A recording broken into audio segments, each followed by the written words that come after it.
In 1998, the U.S. Air Force retired the legendary SR-71 Blackbird, the fastest aircraft ever built. For decades, nothing could match its sheer speed until now.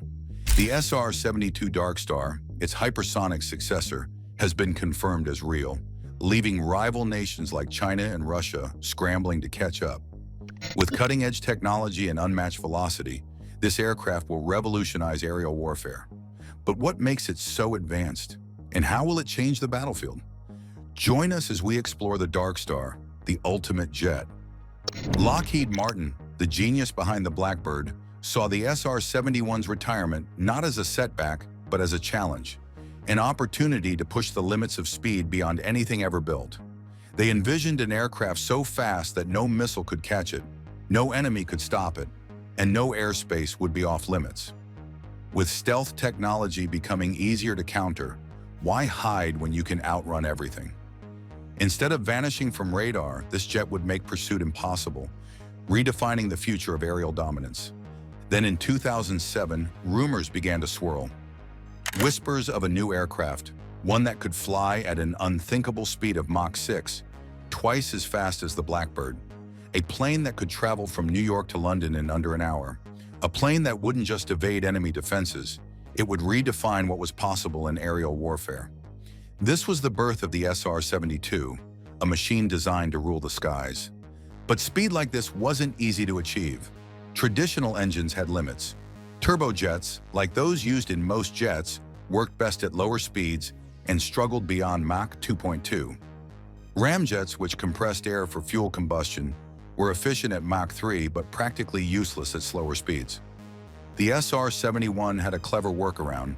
Its engines transformed mid-flight, acting as turbojets at takeoff and switching to low-speed ramjets beyond Mach 2.5. But the SR-72 needed something even more advanced. Lockheed Martin teamed up with Aerojet Rocketdyne to develop a groundbreaking solution, a turbine-based combined cycle engine. This hybrid system was unlike anything seen before. At lower speeds, it functioned like a normal turbine jet, but once past Mach 3, it seamlessly transitioned into a scramjet, a supersonic combustion ramjet that could propel the aircraft beyond Mach 6. No moving parts, no mechanical transitions, just raw, unstoppable speed. The design was ruthless in its efficiency.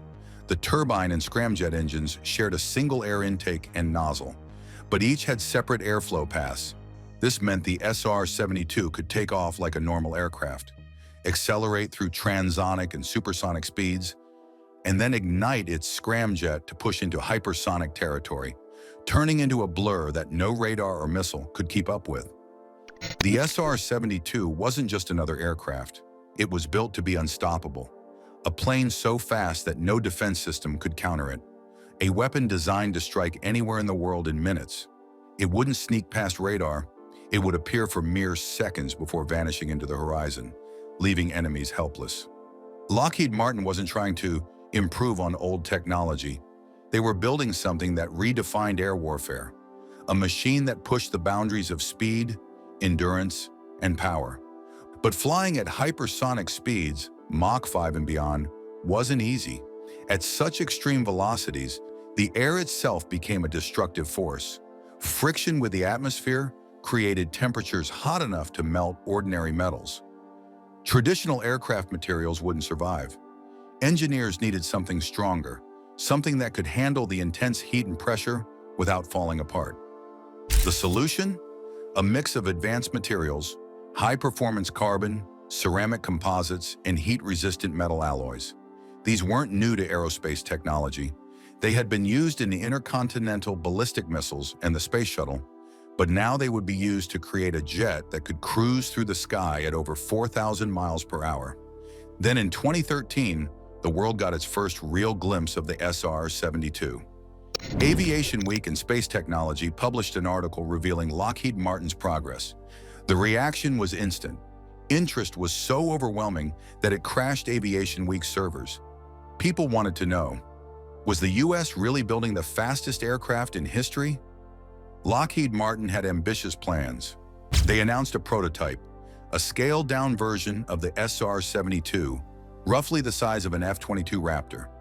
It would be 60 feet long, equipped with a full-scale hypersonic engine, and capable of flying at Mach 6 for several minutes.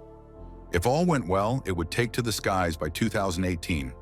The full-sized SR-72 would be even more powerful, over 100 feet long, matching the range of the legendary SR-71 Blackbird, and designed for missions the world had never seen before. By 2030, Lockheed hoped it would be operational, following the Air Force's roadmap for developing hypersonic weapons and next-generation reconnaissance aircraft. But there was one problem: funding. In November 2013, Air Force Chief of Staff General Mark Welsh confirmed that while the military was deeply interested in hypersonic flight, they didn't yet have the resources to build something like the SR-72. Hypersonic technology would revolutionize warfare, giving enemies almost no time to react, but developing such a plane was an enormous challenge. By the end of 2013, the U.S. Air Force faced a difficult decision. With budget cuts tightening their options, they had to choose between pursuing the groundbreaking SR-72 or focusing on a more cost-effective alternative. Instead of funding the hypersonic aircraft, they redirected resources toward a stealth drone, the Northrop Grumman RQ-180. This drone was cheaper, easier to develop, and could operate in enemy airspace without being detected. The decision slowed down the SR-72 project, but it didn't stop it entirely. A year later, in December 2014, NASA stepped in to keep the dream of hypersonic flight alive. They awarded Lockheed Martin an $892,000 contract to explore whether existing turbine engines could power the SR-72. This research focused on a new propulsion concept called a turbine-based combined cycle system, which aimed to merge a traditional jet engine with a high-speed ramjet. If successful, this system could help a plane smoothly transition from subsonic speeds to hypersonic flight without needing an entirely new type of engine. The biggest challenge was the speed gap. Standard jet engines max out around Mach 2.2, while scramjets, needed for hypersonic flight, only start working above Mach 4. That left a critical gap between the two speeds, making it difficult to design an engine that could handle both. NASA and Lockheed Martin's study explored whether an advanced turbine could push beyond its usual limits, or if a modified scramjet could function at lower speeds. If either approach worked, it would be a massive step toward making the SR-72 a reality. Another major player, Aerojet Rocketdyne, also joined the effort. On December 15, 2014, NASA's Glenn Research Center awarded them a $1.1 million contract to further study how a TBCC system could transition between modes during flight. Both Lockheed Martin and Aerojet Rocketdyne worked on ways to integrate the technology, with hopes of beginning development on a small-scale hypersonic demonstrator by 2018. If everything went according to plan, a prototype could take to the skies by 2023. In May 2015, reports emerged that the SR-72 was being envisioned as both a reconnaissance and strike platform. However, there was a major issue. Traditional weapons and sensors wouldn't work at such extreme speeds. Flying at Mach 6 at altitudes of 80,000 feet meant that the plane would need hundreds of miles just to make a turn. To fully take advantage of its speed, entirely new weapons and surveillance technology would have to be designed. By March 2016, Lockheed Martin's CEO, Marillyn Hewson, made a bold statement. Her company was on the edge of a major breakthrough. They believed they had figured out a way to build a working prototype of the SR-72, a hypersonic aircraft the size of an F-22, for under $1 billion. If this claim was true, then hypersonic flight was no longer just a futuristic concept. It was about to become reality. Another big question surrounded the SR-72's crew. Would it even need a pilot? Some rumors suggested the aircraft would be completely unmanned, operating like a drone. But project leader Brian Herberger later cleared up the speculation. In an interview with YouTuber Sam Eom, he hinted that the DARKSTAR could fly both with and without a pilot, depending on the mission. This flexibility meant it could perform high-risk operations without putting human lives in danger, while still allowing for man control when necessary. Speed alone wouldn't make the SR-72 an unstoppable force. It also needed weapons that could function in extreme conditions. Standard bombs and missiles would be useless at hypersonic speeds, as they wouldn't remain stable when released at Mach 6. In 2018, Lockheed Martin confirmed that the SR-72 would be armed with hypersonic missiles designed to match its blistering speed. They also set an ambitious timeline, aiming for a first test flight by 2025 and full operational service by 2030. But why did it take nearly 30 years after the SR-71 Blackbird for the SR-72 to emerge? The answer lies in both technology and secrecy. Developing an aircraft capable of sustained hypersonic flight required major advancements in propulsion, materials, and weapons. The costs were enormous, and the necessary breakthroughs took time. However, public interest in the DARKSTAR surged when a prototype appeared in a Hollywood blockbuster. Lockheed Martin's Skunk Works division teamed up with Paramount Pictures to create an incredibly realistic version of the SR-72 for Top Gun: Maverick. Designed by Daniel Simon, the mock-up was so convincing that rumors began spreading about Chinese intelligence using satellites to check if the aircraft was real. It looks strikingly similar to a design previously shown on Lockheed Martin's website, leading many to wonder, was the SR-72 more than just a concept? Was the US secretly working on the next great spy plane? Would a Hollywood movie really cause this kind of global attention? The reason for the excitement was simple. The SR-71 Blackbird, built in the 1960s, still holds the record as the fastest manned aircraft ever. It could fly at Mach 3.2 and outrun missiles, making it nearly untouchable. Even decades later, no plane has matched its sustained speed.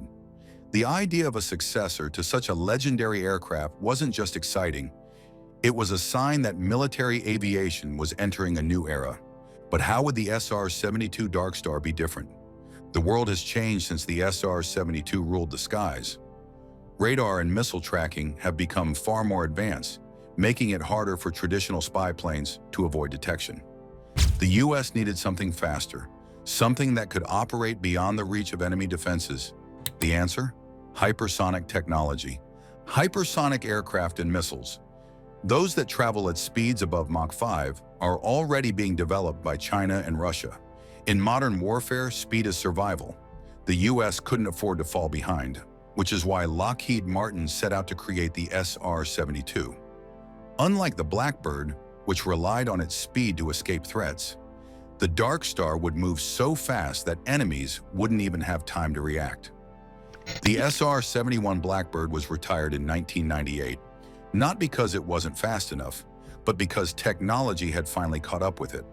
Enemy radar and missile systems had become too advanced, making even the fastest planes vulnerable. But hypersonic technology changed everything. A jet capable of flying at Mach 6 or more wouldn't just be hard to catch, it would be nearly impossible to stop. So where does the SR-72 stand today? Right now, there are no confirmed test flights or sightings of the SR-72, but that doesn't mean it isn't out there. Military projects like this are often kept secret, and for all we know, Lockheed Martin could already be testing prototypes behind closed doors. The few hints they've dropped suggest one thing: the US is still leading the charge in hypersonic technology. Rival countries have not been idle. They have poured resources into developing their own hypersonic missiles and high-speed drones, forcing military defenses to evolve. Radar technology has become sharper, and anti-aircraft missiles are now quicker and more accurate. The battlefield has never been more dangerous. Take Russia, for example. In 2017, reports suggested that the 3M-22 Zircon was a maneuverable hypersonic cruise missile with a special design that allowed it to generate lift. The missile has two stages. First, a solid fuel booster propels it to supersonic speeds. Then, a scramjet engine, using advanced liquid fuel, pushes it to hypersonic levels just like the DARKSTAR. Estimates suggest the missile can hit targets between 250 and 500 kilometers away when flying at a low level. If it follows a semi-ballistic trajectory, it may reach up to 740 kilometers. Some reports claim it could go as far as 1,000 to 2,000 kilometers, depending on the type of target and fuel used. Russian media argues that its speed and precision make it a serious threat to large warships, including aircraft carriers. The Zircon can travel at Mach 8, making it harder to intercept. At such high velocity, the missile creates intense air pressure in front of it, forming a plasma cloud. This effect can absorb radar waves, making it difficult to detect in flight. However, this also presents a challenge for the missile itself. The plasma can interfere with its own radar, forcing it to slow down slightly in the final moments before impact. Additionally, the missile generates a massive heat signature, which infrared sensors can track. Speed plays a huge role in how dangerous a weapon can be. Sometimes it's even more important than the size of the warhead. A missile traveling at extreme speeds can hit large targets with overwhelming force, making it very hard to defend against. That's why the 3M22 SR-72 is a major concern for military strategists around the world, as they scramble to find ways to counter it. The SR-72 missile isn't just dangerous because of its speed, it's also smart. It can exchange data mid-flight and even change its course if needed. This makes it incredibly unpredictable, allowing it to react to different threats and avoid interception. Originally designed for naval use, Russia later developed a ground-launched version, making it even more versatile. Meanwhile, North Korea has been pushing its own missile technology forward.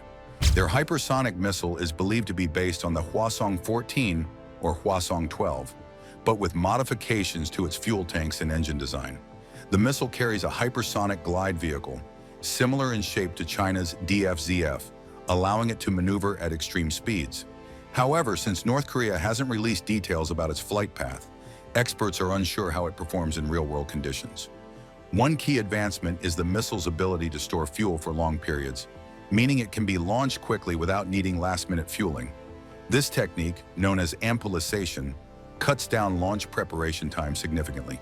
However, some analysts believe North Korea may still rely more on storable liquid fuels rather than fully transitioning to solid fuel missiles. If the missile only reaches speeds of Mach 3, South Korea's defenses could potentially intercept it. But if it maintains true hypersonic speeds, it could strike southern South Korea in just 1 minute. Far too fast for traditional defenses to react. This makes it a serious threat in any conflict scenario. In 2021, North Korea displayed an updated version of the missile at a defense exhibition, revealing some key differences from earlier tests. It appeared to be mounted on a Hwasong-12 and carried on a large MAZ-54-7 transporter. Whether this version will be used in future launches or modified further remains unclear, but one thing is certain. North Korea is making rapid progress in hypersonic missile technology. China has also been making rapid advancements in hypersonic technology, closing the gap with other military powers. One of its most feared weapons is the DFZF, a hypersonic glide vehicle capable of reaching speeds between Mach 5 and Mach 10. This means it can travel thousands of miles per hour, making it nearly impossible to track and stop once launched. What makes the DFZF so dangerous is not just its speed, but also its maneuverability.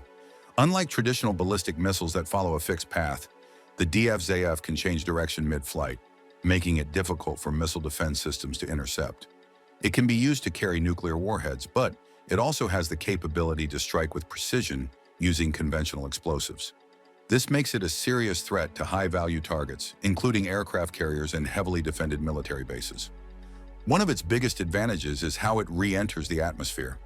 Most missiles follow a predictable downward path, giving defense systems a chance to lock onto them. But the DFZF doesn't just fall, it glides. After entering the atmosphere, it can level out and approach its target from a lower altitude, reducing the time enemies have to react. While this gliding motion creates drag, it also extends its range and makes it too low to be intercepted by space-based defenses.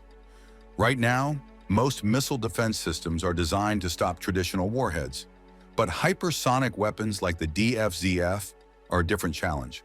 While there are theories about using lasers or railguns to counter them, these technologies are still in development. Currently, the only known defense against hypersonic threats is Russia's 53 T-6 interceptor, but even that may not be enough. China has been pushing the limits of its hypersonic technology, working to make its DFZF glide vehicle even more deadly. By attaching it to different missiles, they've drastically extended its reach. When mounted on the DF-21, it can strike targets up to 3,000 kilometers away. But when combined with the DF-31 intercontinental missile, its range stretches to a staggering 12,000 kilometers, enough to put almost any place on Earth within its grasp. One of the biggest challenges for missile defense systems is stopping something that moves as fast as the DFZF. Most anti-missile interceptors struggle to hit a target that can change course mid-flight. especially at speeds over Mach 5. The DFZF, however, can reach Mach 10 as it re-enters the atmosphere, leaving very little time for detection and response. Because of this, the US has been looking into directed energy weapons, powerful laser or microwave-based defenses that could one day counter hypersonic threats. However, after decades of research, these futuristic weapons are still not ready for real combat. While hypersonic glide vehicles are nearly impossible to stop in mid-flight, they still face challenges during their final descent.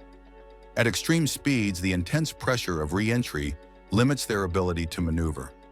Traditional missile defenses like THAAD, Patriot, and SM-6 are actually designed to intercept threats in this final phase, making it difficult for hypersonic weapons to be completely unstoppable. Another problem is that when an HGV re-enters the atmosphere, it creates a superheated plasma layer around itself, disrupting communication and onboard sensors. There are two ways around this issue. First, an HGV could slow down to supersonic speeds, but this would make it easier to intercept, just like regular ballistic missiles. The second option is to continue moving at hypersonic speeds while relying on pre-programmed navigation.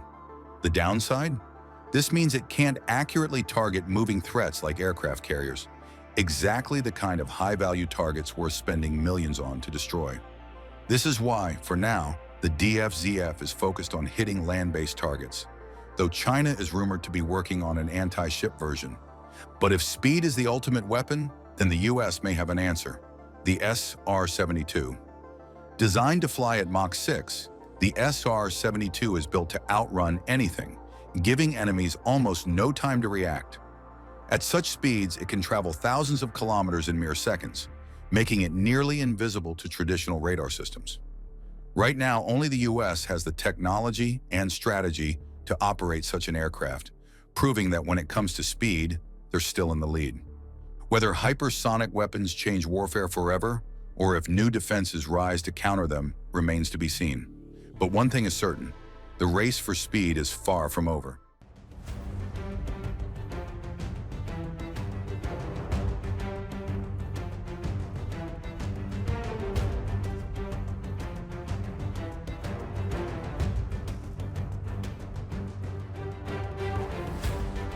In the early 80s, America faced a serious challenge. Soviet submarines were becoming dangerously sneaky. Their Akula-class subs could now slip past United States defenses almost undetected. The Navy needed something extraordinary to track them down. Their answer? The Seawolf-class submarine, one of the most advanced underwater vessels ever built. It was America's ultimate submarine hunter. But what made this submarine so unique that even Soviet commanders feared it? And how did its revolutionary design change submarine warfare forever? Join us as we explore the story of the Seawolf, the silent predator that changed underwater warfare forever. The United States Navy jets blasted more Houthi missile sites in Yemen on Friday. This was their 6th time striking, and they were laser-focused on taking out launchers that could threaten ships. The Navy spotted these missiles and knew they were bad news. Civilian ships and Navy vessels could be in serious danger, so they did not hesitate. Their mission was to destroy the missiles before they could cause any damage.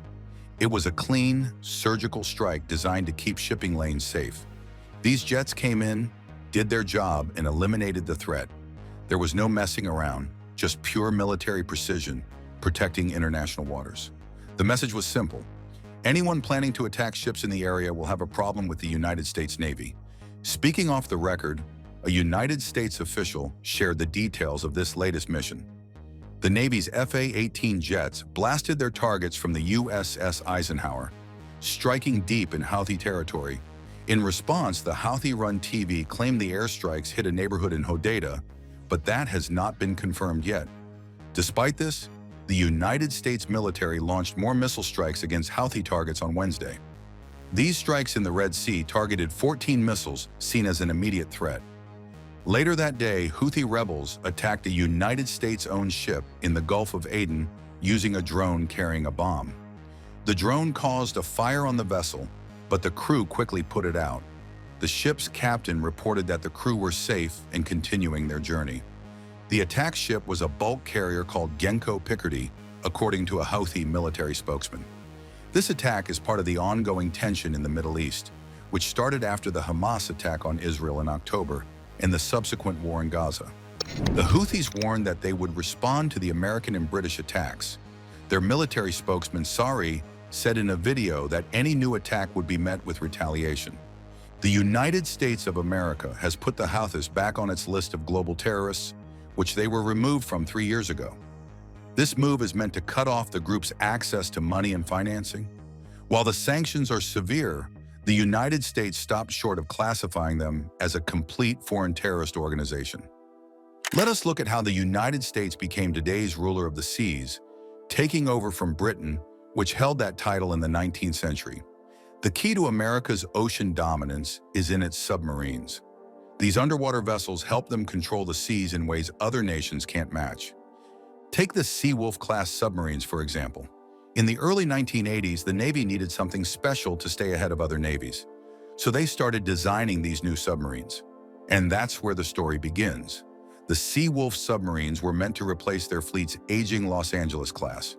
When the Cold War ended, budget cuts forced them to stop the program entirely in 1995. In the end, they only built 3 Seawolf submarines. This led the Navy to develop the smaller, cheaper Virginia class instead. Each Seawolf cost about $3 billion to build, except for the Jimmy Carter, which cost $3.5 billion.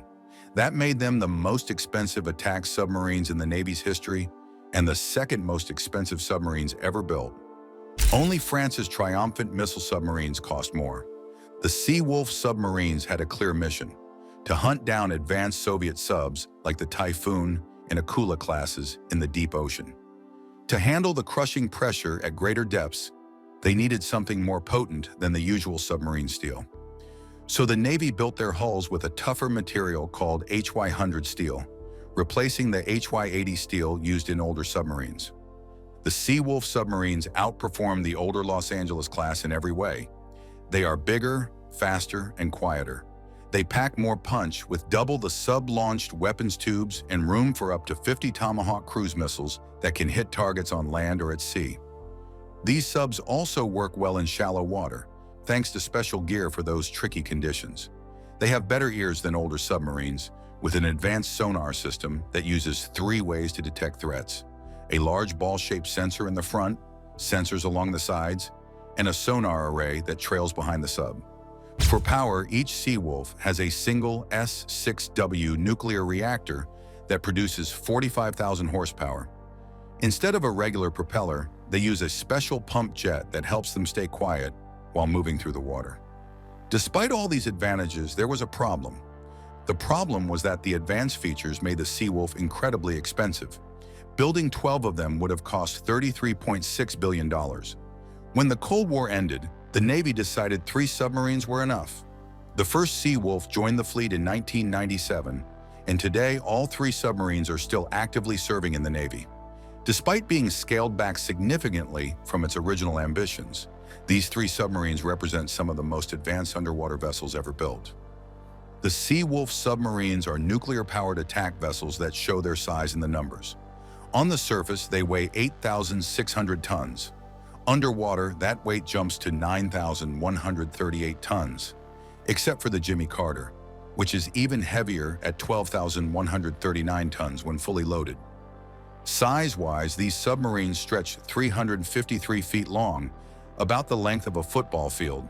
Again, Jimmy Carter stands out, measuring 452 feet longer. All of them are 40 feet wide. For power, each Seawolf has quite a setup that connects to 2 steam turbines to generate 57,000 horsepower, driving a single pump jet propeller. They also have a backup motor for underwater movement, just in case. One variant of this class of submarine is the USS Seawolf SSN-21. The USS Seawolf is a powerful nuclear submarine and the first of its class. It's the 4th Navy submarine named after the Seawolf, a fierce fish known for its strong, sharp teeth and lone wolf nature. This submarine packs serious underwater muscle, living up to the fierce reputation of its namesake. General Dynamics Electric Boat Division won the contract to build the Seawolf submarine on January 1989. Construction began that October, with the submarine's keel being laid down. After a long build process, the Seawolf was launched in June 1995 with Mrs. Margaret Dalton as its sponsor. The submarine was officially commissioned on July 1997, taking an impressive 7 years and 9 months to complete, the most protracted submarine construction timeline in U.S. Navy history. When fully staffed, the Seawolf carries 140 personnel, including crew members and support staff. The Seawolf submarine stretches 353 feet long, about the length of a football field. It spans 40 feet at its widest point and has a draft of 36 feet. Its propulsion system is a marvel of engineering. The submarine features one nuclear reactor delivering 220 megawatts of power and a secondary electric motor for underwater movement. 2 steam turbines generate 57,000 shaft horsepower through a single shaft connected to a pump jet propeller. When submerged, this submarine can reach over 25 knots. On the surface, it cruises at more than 18 knots, making it incredibly fast and agile underwater. The nuclear reactor uses highly enriched uranium at 93.5%, giving the Seawolf massive power and incredible range. This submarine is built to dive deep, with a test depth exceeding 800 feet. Its crew comprises 15 officers and 101 enlisted personnel, making it a tight-knit underwater fighting unit. When it comes to firepower, this submarine is seriously impressive. It carries 8 torpedo tubes that can be adapted to fire different weapons. These tubes can launch up to 50 missiles and torpedoes, including Tomahawk land attack missiles, Harpoon anti-ship missiles, and Mark 48 guided torpedoes. The Seawolf is a floating arsenal that can strike targets on land and at sea with remarkable precision. In 1998, the Seawolf submarine was featured in a documentary called Superstructures of the World, which tracked its construction and early sea trials. On July 22, 2007, the submarine moved from its original home at Naval Submarine Base New London in Connecticut to Naval Base Kitsap in Washington. It led a naval exercise alongside the U.S. John C. Stennis and the Japanese destroyer J.S. Onami in 2009. The Seawolf took on a significant Arctic mission in 2015, spending 6 months in the region. In July 2020, it returned to the Arctic, conducting special operations and visiting several European ports. The submarine stopped at HMNB Clyde in Faslane, Scotland, Gibraltar, and briefly in Tromsø, Norway. This deployment was notable for being the first U.S. Navy mission during the coronavirus pandemic. Another fascinating submarine in this class is the USS Connecticut SSN-22. The USS Connecticut is a powerful nuclear-powered submarine in the Seawolf class serving in the United States Navy. It's the 5th naval vessel to bear the name Connecticut, with a history stretching back to 1776. This submarine represents the cutting edge of naval technology, continuing Connecticut's proud maritime tradition with a state-of-the-art underwater vessel designed for advanced military operations. In 1999, Connecticut underwent extensive testing to evaluate its capabilities. The submarine went through a series of critical exercises, including Joint Task Force Exercise 299, where it served as an opposing force asset. The crew completed acoustic trials, shallow water exercises, and anti-submarine warfare tests to prove the vessel's readiness. In September that year, the submarine entered a post-shakedown availability at the Electric Boat Shipyard. The maintenance work expanded dramatically, growing 100% beyond initial expectations. Despite this massive increase in required work, Connecticut completed all tasks ahead of schedule and achieved a safety milestone. It was declared the safest maintenance period in Electric Boat's 100-year history. The submarine surfaced through the ice during this unusual mission and encountered unexpected wildlife. A curious polar bear found the submarine and decided to investigate. It spent some time chewing on its rudder before eventually losing interest and wandering away. In early 2007, the Navy announced that Connecticut would move to Naval Base Kitsap Bremerton in Washington's Puget Sound. The submarine's transfer would follow a 6-month deployment, starting on July 25, 2007. It would be the last of the 3 Seawolf-class submarines to leave New London for Kitsap, part of a major Navy plan to shift 60% of its submarine fleet to the Pacific. On January 30, 2008, the Connecticut arrived at Kitsap and joined her Seawolf sister submarines in Submarine Development Squadron 5. This move was a strategic repositioning to reshape the Navy's submarine presence in the Pacific region. Connecticut had a couple of mishaps in 2021. In April, during a training exercise before deployment, it hit a pier in California. This led to an investigation and a pause in navigation training for the submarine. Then in October, it climbed an underwater mountain while cruising around the South China Sea. 11 crew members got hurt, but thankfully, no one had life-threatening injuries. The sub's propulsion still worked okay afterward. After investigating the incident, the Navy fired the sub's commanding officer, executive officer, and chief. It's a Seawolf-class sub that weighs about 7,500 tons empty and 9,100 tons fully loaded. From bow to stern, it measures 353 feet long. At its widest point, the beam is 40 feet across. The sub sits 36 feet deep in the water. It has a beefy nuclear reactor putting out 220 megawatts of power. That's about 300,000 horsepower, enough to run a small city. There's a backup electric motor for underwater cruising too. All that power drives a pump jet propeller via a single propeller shaft. The Connecticut is equipped with an impressive arsenal. It has 8 underwater rocket tubes, each measuring approximately 27 inches in diameter. However, don't be deceived by the tube size. They are capable of launching 21-inch rockets. Moreover, the submarine has the capacity to carry up to 50 of these weapons in its dedicated tubes. The Connecticut is a formidable, nuclear-powered underwater warship engineered for stealth and possessing substantial firepower. The USS Jimmy Carter is the last of the 3 Seawolf-class nuclear subs in the U.S. Navy. It joined the fleet in 2005. The name is a big deal for 2 reasons. First, it's named after the 39th President, Jimmy Carter. He's the only president who was a qualified submariner. Second, Carter is one of only a handful of people, and just the 3rd sub, to be named while still alive. That is a rare honor. What is unique about Jimmy Carter is that it is almost in a class of its own. The Navy made many changes and additions to the original Seawolf design, so while it's officially a Seawolf, it is also a unique vessel. The original plan was to have the sub ready by late 2000 or early 2002. But in December 999, Electric Boat got an extra $887 million into the contract. Why? To make some significant modifications to Jimmy Carter. The Navy wanted to use it to test out new sub-tech and for classified missions. Stuff the USS Parche used to do.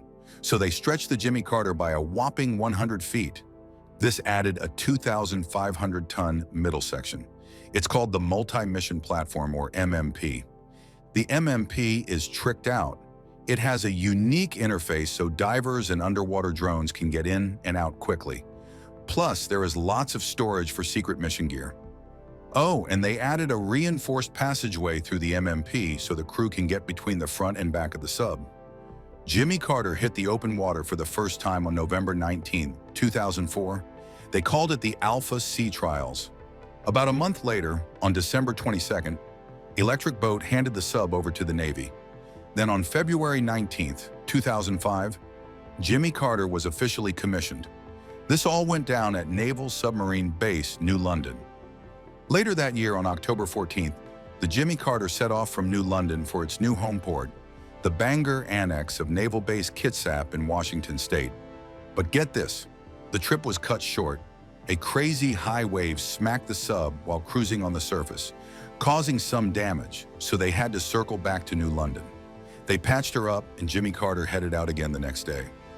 By the afternoon of November 9, 2005, the sub made it safe and sound to Bangor. Let's jump ahead to April and September of 2017. The Jimmy Carter pulled into its home port at Kitsap, Bangor a couple of times, and each time it was flying a special flag, the Jolly Roger. If you are not up on your pirate lore, the Jolly Roger is that famous black flag with the skull and crossbones. For submarines, flying it means something specific. It is a cheeky way to announce that their mission was a success. Now, the details of what Jimmy Carter was doing are hush-hush. Based on that flag, it is safe to say that whatever they were up to went off without a hitch, not just once, but twice. So while we might not know the specifics, Jolly Roger tells us a lot. Jimmy Carter was doing what it does best, hitting the bullseye every time. When running light, This submarine weighs a whopping 7,568 tons. Fully loaded, it tips the scales at 12,139 tons. And if you are curious, its dead weight is 1,569 tons. From nose to tail, the Jimmy Carter stretches 452.8 feet long overall. But if you just measure the part in the water, it is 421.6 feet. Widthwise, it is 39.7 feet across at the beam, and it sits 35.8 feet deep in the water. A nuclear reactor that cranks out 220 megawatts is powering this beast. That is about 300,000 horsepower. There is a backup electric motor for underwater cruising too. All that juice flows to a single propeller shaft. It spins a pump jet propeller, pushing the Jimmy Carter along at over 25 knots. That is about 46 kilometers per hour if you're into metric. Crew-wise, it takes 15 officers and 126 enlisted folks to run the submarine. As for weapons, the Jimmy Carter packs 8 guided ammunition tubes. They are 26.5 inches wide, but can launch 21-inch weapons. So yeah, the Jimmy Carter is a big nuclear-powered underwater war machine. Definitely not a submarine any country would want to mess with. And there you have it, the story of the USS Jimmy Carter, from its early days as just another Seawolf-class sub to its transformation into a one-of-a-kind underwater spy platform.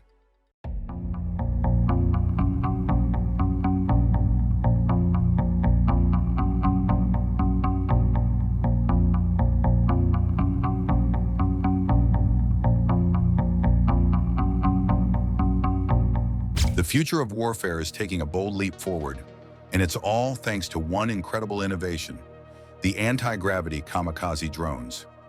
Designed to defy the limitations of traditional aerial combat, these drones are poised to revolutionize the battlefield in ways the world has never seen before.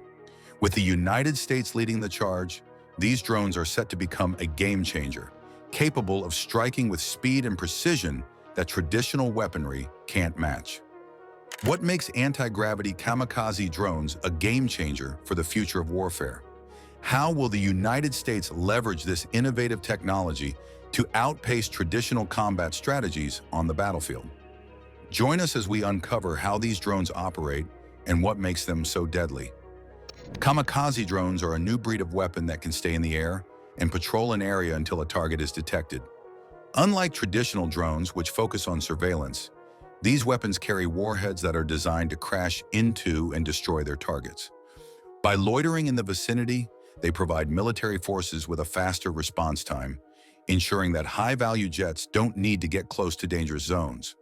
The drones can also change their course mid-flight or abort the mission entirely, giving operators flexibility in real time.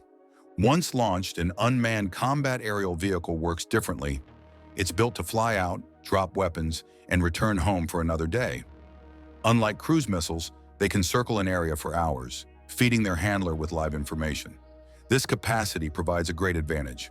If a target moves under cover, operators can wait it out. If civilians are present, the attack can be delayed until they leave. The concept of loitering munitions dates back to the 1980s, when they were first used in operations to suppress enemy air defenses, particularly targeting surface-to-air missile systems. By the 1990s, military forces had deployed them for special roles. Their potential soon expanded, and in the 2000s, loitering weapons started being developed for more diverse applications. These included long-range strikes as well as tactical, short-range battlefield operations, with some models small enough to fit into a backpack, making them incredibly versatile. The first loitering munitions had a few interesting early versions. The US AGM-136 Tacit Rainbow program is often seen as one of the first major steps in developing this technology. Israel also made significant contributions during the 1980s with the development of Delilah variants. Similarly, Iran's Ababa-1, whose exact production timeline remains uncertain, played a role in advancing this technology. Before these weapons received their loitering munition designation, military developers struggled with classification terminology. The AGM-136 shifted between various labels, sometimes categorized as an unmanned aerial vehicle, other times as a cruise missile, or occasionally as a standoff weapon. A 1988 article captured this confusion perfectly. It described the tacit rainbow as a pilotless jet that could stay high in the sky, waiting before swooping down to destroy enemy radar sites. Imagine a high-stakes game of detection and evasion playing out across Cold War battlefields. Soviet engineers developed formidable surface-to-air missile systems, the 75 and 125, capable of striking American aircraft with alarming precision. In response, the United States countered with the AGM-45 Shrike, a smart missile designed to home in on enemy radar signals and destroy the fixed missile sites before they could launch. But the Soviets did not give up that easily. They created mobile missile launchers like the two K-12 Kub that could quickly move to new positions and only turn on their radar when ready fire, making them nearly impossible to track. This unhealthy game of hide-and-seek created a desperate need for a new kind of weapon, one that could patiently hide in the sky, scanning for enemy signals and striking only when the perfect moment arrived. This need was what gave birth to loitering munitions.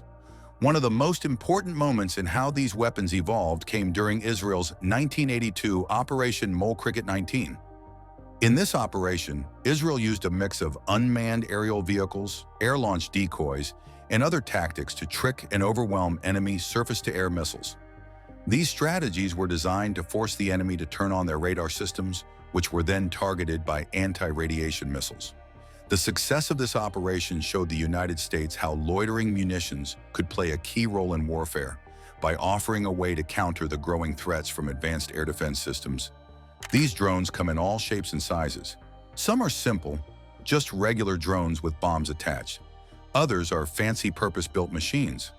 But they all work the same basic way: pack explosives, fly to a target, and blow up on impact. The advanced models have better flight control, a bigger boom, and high-tech sensors to find and hit targets dead on. Some have argued that a loitering munition is just a flying bomb and that it is not super complicated. But don't underestimate them. When a swarm of kamikaze drones comes at a target, it's bad news no matter how basic they might be under the hood. The power of these munitions lies in their collective application and autonomous functionality.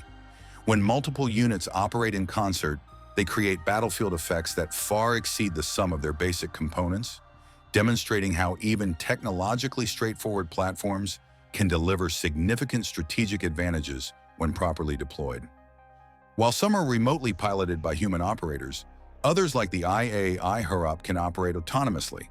The HAROP, for example, searches for targets and launches attacks without needing human input. Another example, the U-Vision HERO, is controlled in real time by an operator through a communication system. It is equipped with an electro-optical camera, allowing the operator to receive live images from the battlefield and make informed decisions. Not all loitering munitions are used in a one-way mission. Some, especially UAVs with secondary explosive capabilities, have the option to return to their operator and be recovered if they are not used in an attack.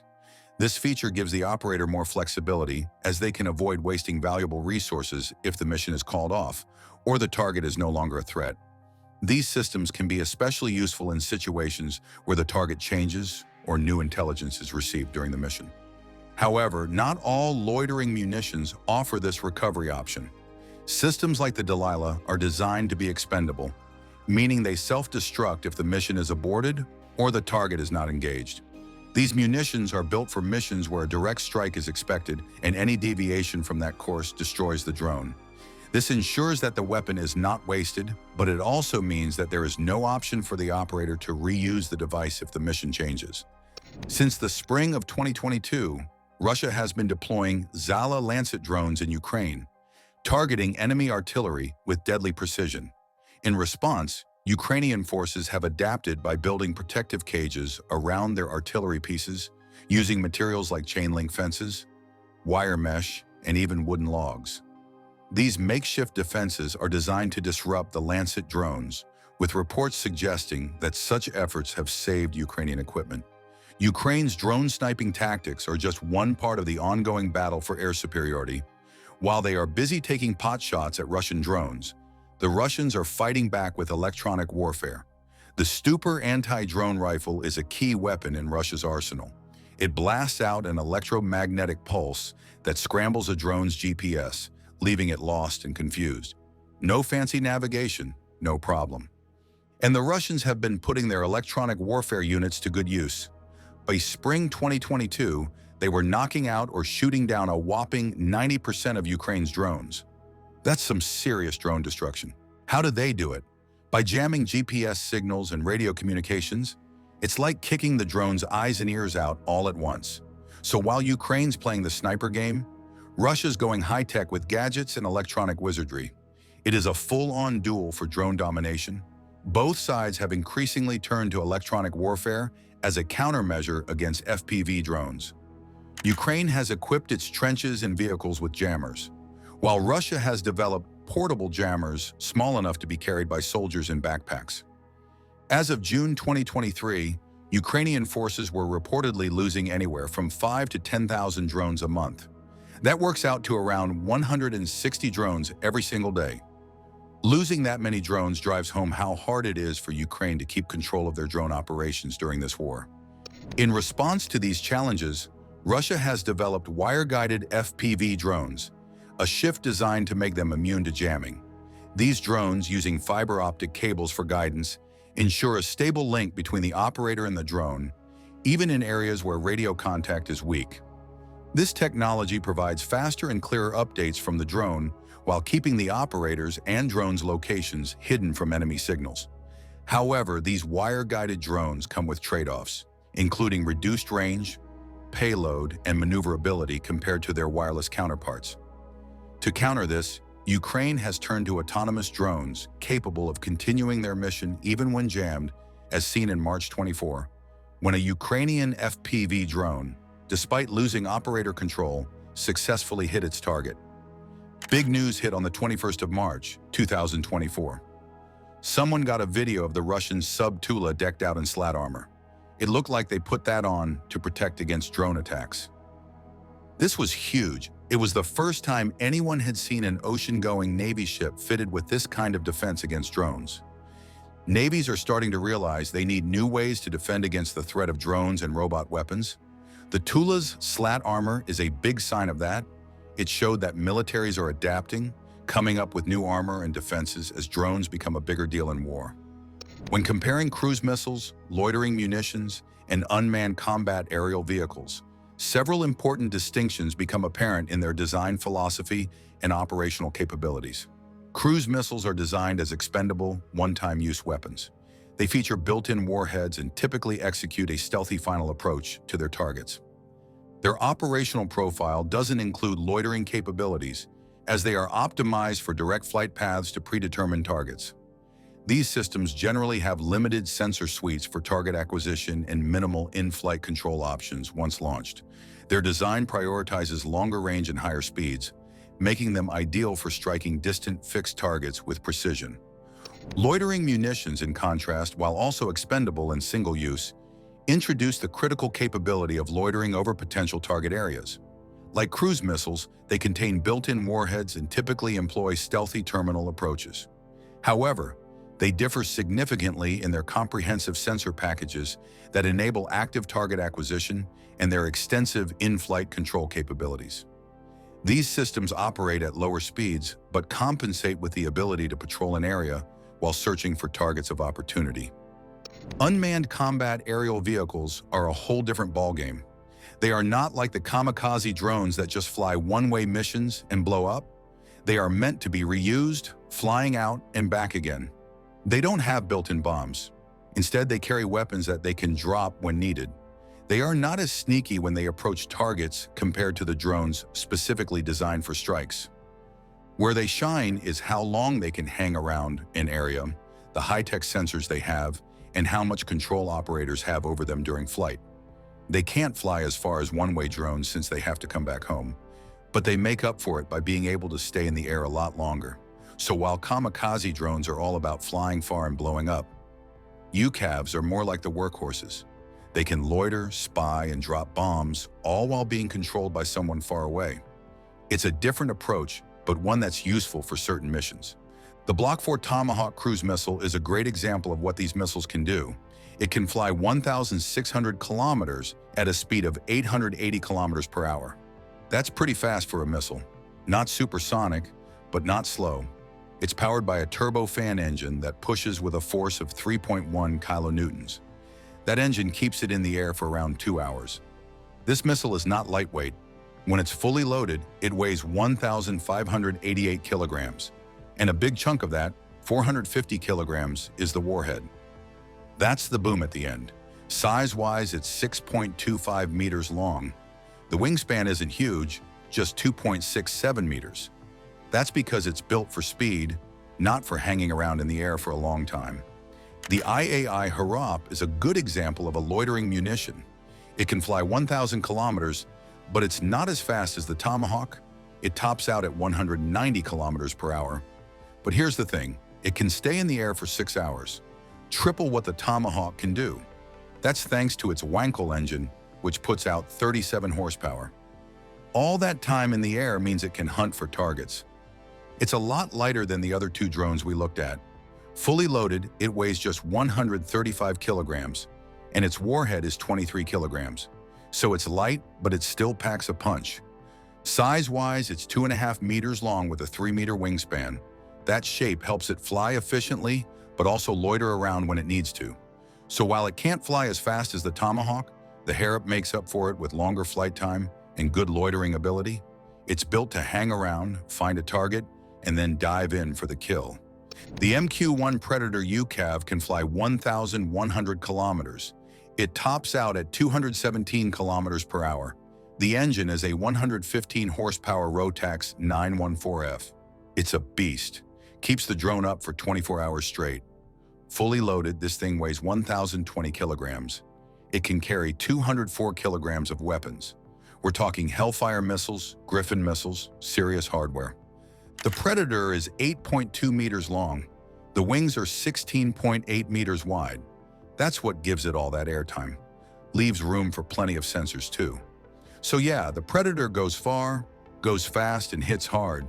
It's a force to be reckoned with in the sky. These three systems represent distinct approaches to unmanned aerial weapons technology. Each system addresses specific operational requirements in modern warfare, with selection depending on mission parameters, target characteristics, available infrastructure, and budgetary constraints. While almost any UAV could be piloted to crash into a target, and most could be modified with improvised explosive warheads, their main purpose is different. UAVs and UCAVs are typically designed for recoverable operations, such as reconnaissance or carrying munitions. One example of a purpose-built loitering munition is the NCSIST Qianxiang, a system designed for one-time use. They are built to reach the target area and strike with precision before self-destructing. These munitions are designed with characteristics that favor a short engine lifespan, silent operation during the strike, and a quick, effective dive. Their focus is on loitering time rather than range or speed, making them ideal for one-off missions. The primary advantage of loitering munitions is their low unit cost, which makes them suitable for disposable missions. Unlike UAVs, which are multi-use platforms with higher costs, loitering munitions are specifically engineered for expendable use, making them an economical and effective solution for precise strikes. This unique design allows for specialized missions where cost and effectiveness are paramount, ensuring that the munition serves its purpose without the need for recovery or reuse. The use of loitering munitions that can decide to attack on their own, without human control, raises big moral, ethical, and legal problems. Unlike regular fire-and-forget missiles, which are aimed at specific targets, these systems make their own decisions without a human deciding when to strike. This lack of human involvement, especially when it comes to dangerous attacks, makes people worry about who is responsible if something goes wrong and if targets are wrongly hit. This issue has become a major topic in discussions about international law. Unlike other guided weapons that acquire targets after launch or use sensor-based triggering, autonomous loitering munitions feature significantly extended flight duration, enabling independent target acquisition. Traditional missiles typically target areas with confirmed enemy presence, whereas loitering munitions are deployed to regions with potential enemy activity. conducting prolonged surveillance and target identification operations that may extend for hours. Although some systems may request final authorization from a human operator before attacking, the decision-making process is largely automated, raising concerns over control and the potential for unintended consequences. The IAI Harpy and IAI Hareup are often mentioned in discussions about autonomous loitering munitions. These systems are among the pioneers in setting standards for autonomous flight and targeting functions in aerial systems. These drones last longer and work more independently than typical cruise missiles. They can wait in an area, look for targets, and decide when to attack without a person directly controlling them. While not exactly like naval mines, they represent a big step forward in how long and how well autonomous weapons can operate. As military technology advances, the ethical concerns surrounding autonomous loitering munitions continue to spark heated discussions. These drones' ability to make their own decisions on the battlefield challenges current systems of accountability and raises tough questions about the future of warfare. As these powerful technologies become a part of modern military tactics, it will be essential to carefully balance efficiency, control, and the protection of human life moving forward.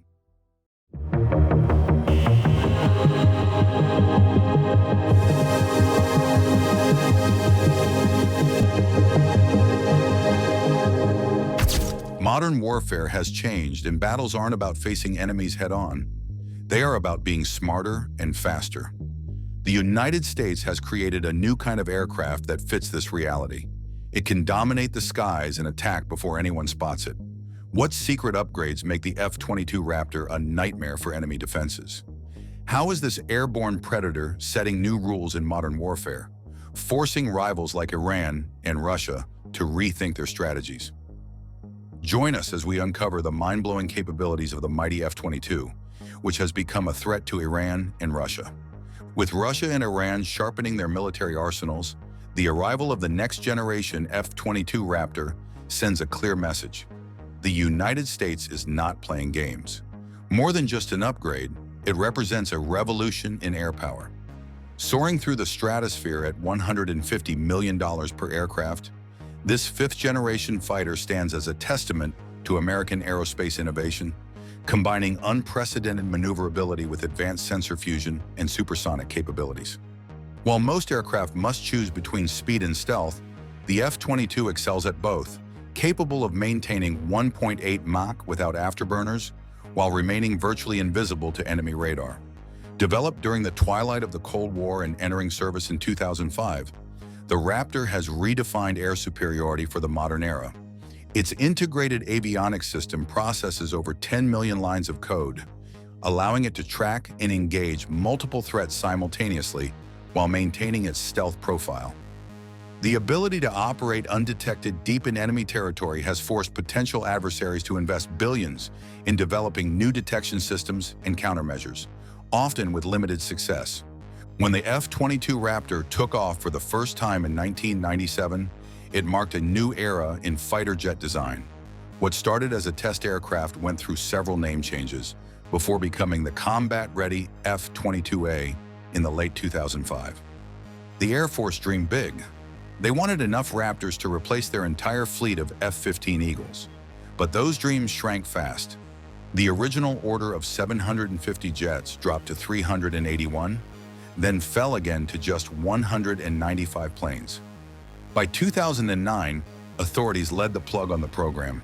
They couldn't justify the huge costs, especially since aerial threats seemed less pressing and the cheaper F-35 offered more value. Today, the F-22 remains the Air Force's top fighter jet. Sure, it took a while to get off the ground and had some early hiccups, but it's now the go-to choice when facing tough opponents. While it was built mainly to control the skies, this jet has proven itself versatile, flying combat missions in the Middle East against ISIS and Syrian forces, plus gathering electronic intelligence. The Air Force plans to keep flying the F-22 until they can replace it with their next big thing, a new fighter jet they are calling the Next Generation Air Dominance Program. Until then, it's staying put as their star player. The fighter jet was built to evolve through planned updates, much like how phones get regular software improvements. The designer's new technology would keep advancing, so they set up a system of regular upgrades from the start. However, this was tricky at first because all the plane's systems were so interconnected. Some people questioned whether such an advanced air combat jet made sense for the kinds of ground conflicts happening at the time. So the first major changes focused on making it better at hitting ground targets. In the mid-2000s, engineers added new smart bombs that could hit targets with high accuracy. 6 years later, they included even smaller precision weapons. Between those updates, they installed better radar systems that could track both aerial and ground targets. Every plane made after this upgrade got the improved radar. Around 2012, after pilots reported breathing problems during flights, the team added a backup system for oxygen and improved the equipment pilots used to breathe. Unlike earlier modifications, the third major update focused primarily on enhancing aerial combat functionality through improvements to defensive systems and communications equipment, as well as compatibility with advanced short and medium-range air-to-air missiles. This significant upgrade was implemented in 2 stages, with initial deployment to operational aircraft beginning in 2013 and completed in 2019. During this period, additional software enhancements provided automated crash prevention technology, upgraded security protocols, and enhanced digital system reliability, alongside other improvements. To combat aging components and simplify future modernization, the aircraft's core processors were updated in 2021 using ruggedized commercial technology adapted for military use, featuring a flexible, modular architecture. The development process shifted to a more dynamic approach with a new management system, allowing faster integration of updates from multiple suppliers, while moving away from large periodic upgrades to yearly software releases. Among these additions is a dedicated heat-seeking detection system, which had been previously removed during early development testing. Further advancements include comprehensive thermal detection capabilities for the missile warning system, the ability to coordinate with autonomous combat drones serving as supporting aircraft, and modernized pilot interface systems. Research into maintaining stealth characteristics while increasing payload and fuel storage has been ongoing since the early 21st century, with current development focusing on radar-evading external fuel tanks and mounting systems to extend combat range without compromising stealth properties. The aircraft has also served as a test bed for technologies intended for its future replacement under the Advanced Air Superiority Program, with some of these innovations planned for integration into the existing fleet. It pioneered the integration of multiple cutting-edge capabilities into a single operational platform. This aircraft uniquely combines the ability to sustain supersonic flight without afterburners, execute extreme maneuvers beyond conventional limits, maintain minimal radar detectability, and process data from multiple sensors into a unified tactical picture. These combined capabilities enable it to operate effectively in the most challenging combat environments, particularly in missions focused on establishing and maintaining air superiority through both offensive and defensive operations. Its development marked a fundamental shift in air combat capability, demonstrating that multiple advanced technologies could be successfully merged into a practical operational aircraft. The aircraft's external geometry is precisely engineered to reduce radar detection, with all surface angles and edges carefully coordinated to reflect radar energy in specific directions. The distinctive wing design features a modified delta shape with precise leading and trailing edge angles, incorporating a slight downward tilt and specialized contours to enhance high-speed performance. These wings integrate seamlessly into the fuselage, complemented by tail surfaces and wing root extensions that flow into the distinctive air intake design, where they meet the forward fuselage's edge treatments. Control is achieved through multiple adjustable surfaces, movable sections along the wing's front edges, combination surfaces that function as both flaps and ailerons, traditional ailerons, angled tail fins with rudders, and fully movable horizontal tailplanes. During deceleration, the aircraft can deploy multiple control surfaces simultaneously. Ailerons upward, combine flap ailerons downward, and rudders outward, creating substantial air resistance to reduce speed effectively.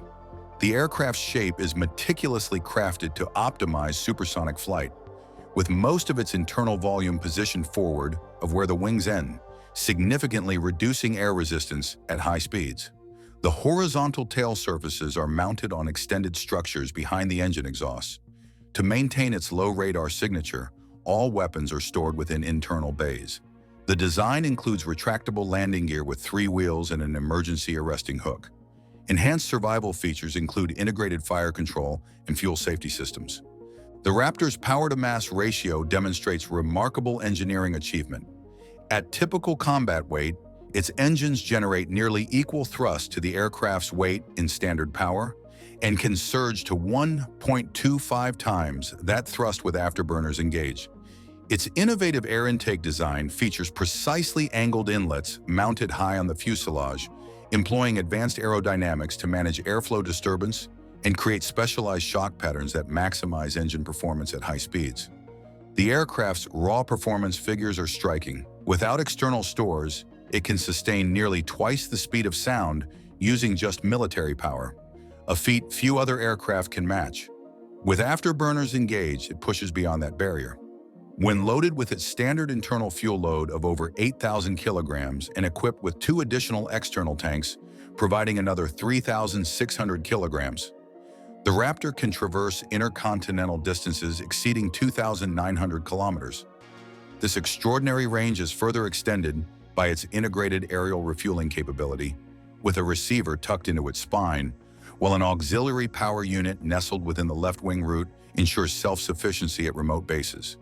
The F-22's exceptional high-altitude cruising capabilities represent a major advancement over previous fighter aircraft, enhancing both its combat system's effectiveness and its ability to evade ground-based threats. A key innovation is its ability to sustain supersonic speeds without using afterburners, allowing it to intercept distant targets that would exhaust the fuel supplies of conventional fighters. By storing weapons internally rather than on external pylons, it maintains superior aerodynamic performance compared to traditional fighters in combat configuration. In practical terms, the Raptor routinely operates at 1.5 times the speed of sound while flying at altitudes of 15,000 meters, which doubles the effective range of its precision-guided bombs and extends its air-to-air missile reach by 50% compared to earlier aircraft. This sustained high-performance flight is made possible by the extensive use of advanced materials in its structure, over 2/5 titanium alloys, and nearly 1/4 of high-strength composites. These materials, combined with redundant structural design elements, provide remarkable durability against both the stresses of sustained supersonic flight and potential combat damage. The Raptor's stealth capabilities stem from comprehensive design features aimed at minimizing detection across multiple spectrums. Its radar-evading properties rely on sophisticated engineering that redirects, disperses, or absorbs incoming radar energy. This is achieved through careful shaping of the airframe, where edges align strategically and surfaces curve continuously, while weapons remain hidden within internal bays. The engine air intakes follow winding paths and incorporate curved panels that prevent any direct view of the engine components from the outside. Special radar-absorbing materials coat the aircraft, and meticulous attention extends to even the smallest details like access panels and pilot equipment that could potentially reflect radar signals. Beyond radar stealth, the aircraft incorporates multiple features to reduce detectability by other sensors and even visual observation. Its distinctive engine nozzles serve a dual purpose. While enabling thrust vectoring, their rectangular shape also helps disperse hot exhaust gases more effectively into the surrounding air, significantly reducing the heat signature that hostile missiles might track.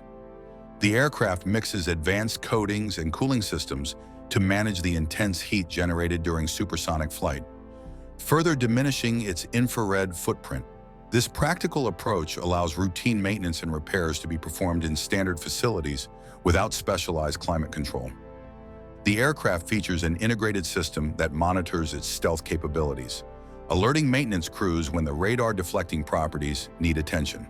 While its exact radar signature remains classified, the aircraft achieves remarkable levels of radar invisibility from certain angles, comparable to the radar reflection of a small metal marble, according to information released by its manufacturer. When stealth operations are required, the aircraft maintains operational readiness rates of between 62 and 70%. For missions where stealth isn't necessary, The aircraft can be fitted with special radar reflectors that deliberately increase its visibility to civilian air traffic control. In recent years, starting in 2021, the Raptor has been observed testing an advanced metallic coating that may further reduce its detectability by heat-seeking sensors. The F-22 requires intensive care to maintain its cutting-edge capabilities, with each aircraft undergoing a comprehensive package maintenance plan. This plan became much more efficient over time. Initially, the plane required 30 maintenance hours per flight hour. By 2009, that dropped to just 10.5 hours, well below the military's target of 12 hours. In 2014, technicians spent 43 man-hours per flight hour keeping these jets in top shape. All these systems work together, combining their data into one clear picture. This helps the pilot understand exactly what's happening around them without having to juggle multiple screens or readouts. It's like having several assistants who each watch different things, but give you just the important highlights in a way that's easy to understand. The APG-77 radar features an antenna that tilts back to avoid detection. It can track multiple targets in any weather and even focus its power to overwhelm enemy sensors. To stay hidden, it switches frequencies over 1,000 times within a single second. The radar can spot a small target from more than 250 nautical miles away, and even further when using narrow beams. A newer version, the APG-77 version 1, adds ground attack abilities. It can map terrain and track moving targets on the ground. The ALR-94 electronic warfare system uses more than 35 antennas built into the aircraft's surface. This system can detect threats from further away than the radar itself, beyond 250 nautical miles. When it finds something, it guides the radar precisely to that spot. If threats appear, the system tells the pilot whether to use protective measures. 6 infrared sensors give complete coverage around the aircraft, while a special stealth pod houses equipment for identifying distant targets without using radar. The plane carefully controls its radio communications to stay hidden. These aircraft talk to each other using a special directional data link. The communication system also handles identification, navigation, and various secure radio methods. For safety, the aircraft includes an automatic system to prevent ground collisions. The fighter can work close to combat zones, giving it detection abilities similar to the RC-135 rivet joint surveillance plane. It can act like a miniature airborne warning system, though its radar isn't as strong as dedicated surveillance aircraft. This lets it quickly point out targets to friendly forces and help coordinate other aircraft. At first, it could only talk to other planes by voice. Later upgrades added data sharing through a special communications node, or Link 16 systems. The plane uses a data system based on Firewire technology. In 2007, tests showed its radar could send data at 548 megabits per second and receive at 1,000 megabits per second, much faster than Link 16. Its radio receivers also let it gather intelligence and do surveillance work. Step into the heart of America's premier air superiority fighter, where cutting-edge technology meets pilot control in perfect harmony. The F-22's cockpit is a marvel of modern aviation, featuring a sleek glass design that has revolutionized how pilots interact with their aircraft. Gone are the days of traditional analog gauges. Instead, pilots are greeted by crystal-clear digital displays that provide vital flight information at a glance. The crown jewel of the cockpit is its monochrome head-up display, a transparent screen that allows pilots to keep their eyes focused on the sky while accessing crucial flight data across an expansive field of view. Complementing this primary display are 6 vibrant LCD panels that paint a complete picture of the aircraft's status in living color.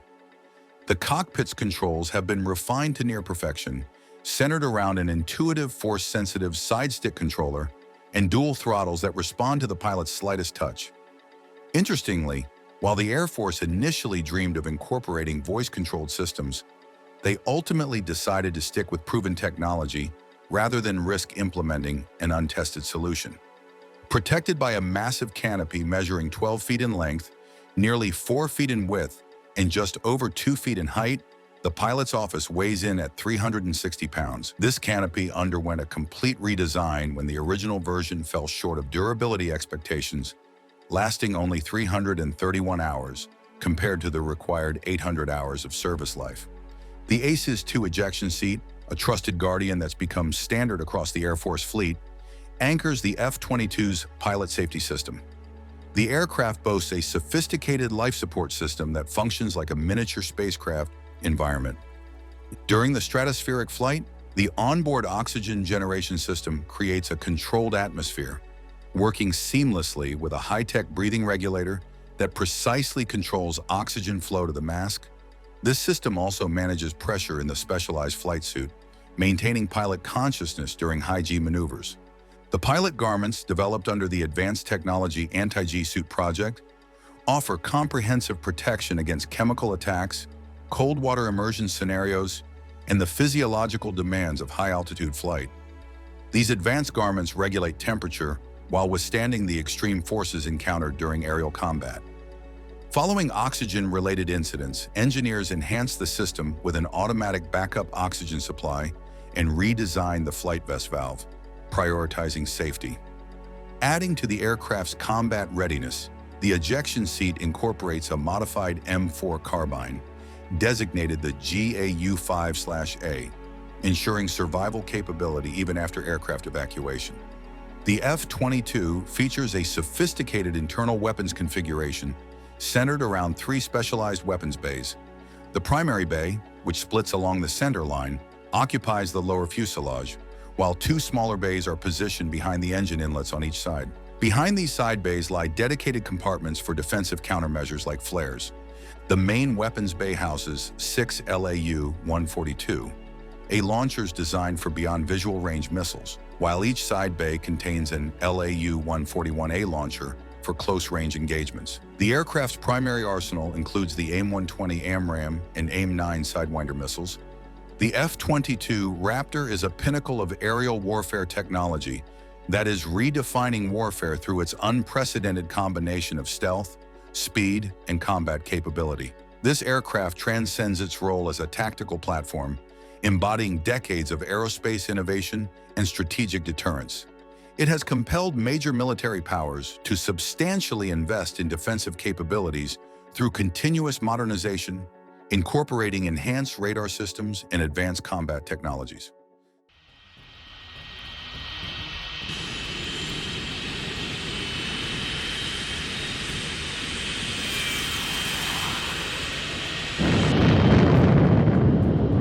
Stealth is back, and the world is watching. Recently, news about the U.S. reactivating its legendary F-117 Nighthawk has fueled speculation that a next-generation stealth platform, possibly the DARKSTAR, is in testing. Russia and China, both racing to advance their own stealth capabilities, are on high alert. The return of the Nighthawk isn't just about nostalgia, it signals America's continued dominance in stealth warfare. Is the Nighthawk truly back? If yes, why bring it back now? Join us as we explore the capabilities of the United States F-117, which has terrified Russia and China. 2 F-117 Nighthawks flew low over Baghdad, staying beneath the clouds to avoid detection. On the ground, radar-guided missile systems scanned the sky, searching for enemy aircraft. But the stealth jets barely registered, appearing as nothing more than faint blips that blended into background noise. Their mission was clear: strike a high-value target without being seen. As the bomb bay doors opened, 2 GPS-guided bombs dropped toward a suspected hideout of Iraqi President Saddam Hussein. But opening the bay doors could expose the aircraft to enemy radar. With their position potentially compromised, the pilots quickly turned and exited hostile airspace before the enemy could react. The F-117 was built for precision strikes, not dogfights. It had no defensive weapons and was slower than most fighter jets. Its survival depended entirely on its ability to remain undetected.